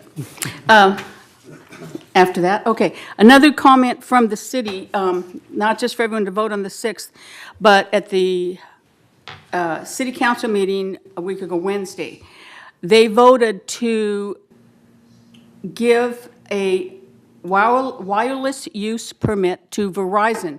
Verizon wants to put up a new wireless tower right here on El Toro Water District's land. You know where the 2 water towers are right here. Now, it's real high, and they showed pictures from all 4 angles. The base of the tower would be covered by trees, and that part isn't required for good signal anyway. But the top of the tower, the most important part, you know, we wouldn't see. So the city, knowing how important that was, went ahead and issued that. That's going to help us with our phone service. I live right at Gate 7, and I only get 2 bars, and I have Verizon. So that's going to help a lot of people, even if you don't have Verizon. So now the only thing left is for Verizon and El Toro Water District to work out the little details, you know, their liabilities, who has access, and yada, yada, yada, those kinds of things. And we're pretty sure they're going to come to conclusion and a decision. So, and as far as the breeze goes, yes, on the August 23rd edition, they did have in there, when they did an article on the bus meeting, that the next M&V meeting would be October 3rd at 9:30 in the morning. So hopefully everyone has caught the corrections. It's at 1:30 tomorrow, not 9:30 in the morning. Thank you. Diane? I just want to tell everyone or invite everyone to come, I guess. There's a North American Challenge, it's called, with lawn bowling. We've spent a lot of money on the lawn, redoing the lawn bowling green. And so if you haven't seen it, it might be a good time to go out. It's the North American Challenge, which is a match between the U.S. and Canada. It's in Canada one year, U.S. the next year. So we have it. It's next week, Wednesday, the 10th. Is when they'll have opening ceremonies, and then there'll be play on Thursday, Friday, and Saturday. Thank you. Ray? Yeah, I made a big mistake early when I made the presentation of the sidewalk parking. Paul Ortiz, the supervisor, and the Channel 6 crew thought it was that important. They worked with me on this to do that, and thank you very much. You did a great job, guys. Really appreciate it, and nobody gives you enough thanks. And you're good too, my friend. Thank you. Beth? I'd like to reiterate that it's sad to know that Brad won't be sitting in that chair the next meeting, but I have to say, I'm so grateful to Siobhan that she's here and she's doing like double duty now, and I'm very grateful. Thank you. Richard? No comment, except I'm sorry to see Brad leave. He accomplished a hell of a lot here. Annette? This was a good meeting, and I too am very sad to see Brad leave. Thank you very much. Bert?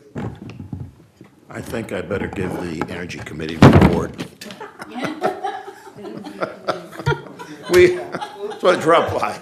It's 12:47, guys. Come Yeah, on. I'll cut it short. The Energy Committee met, or the Energy Task Force met, and this is a task force now.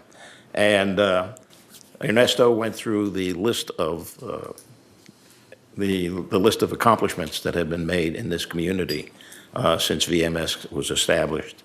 And it's a long list. I'm not going to go through it. I think we've spent enough time. But I would estimate that we're looking at about a $700,000 saving that this community has realized as a result of these efforts, and there's more to come. The other thing that we discussed the electric car charging.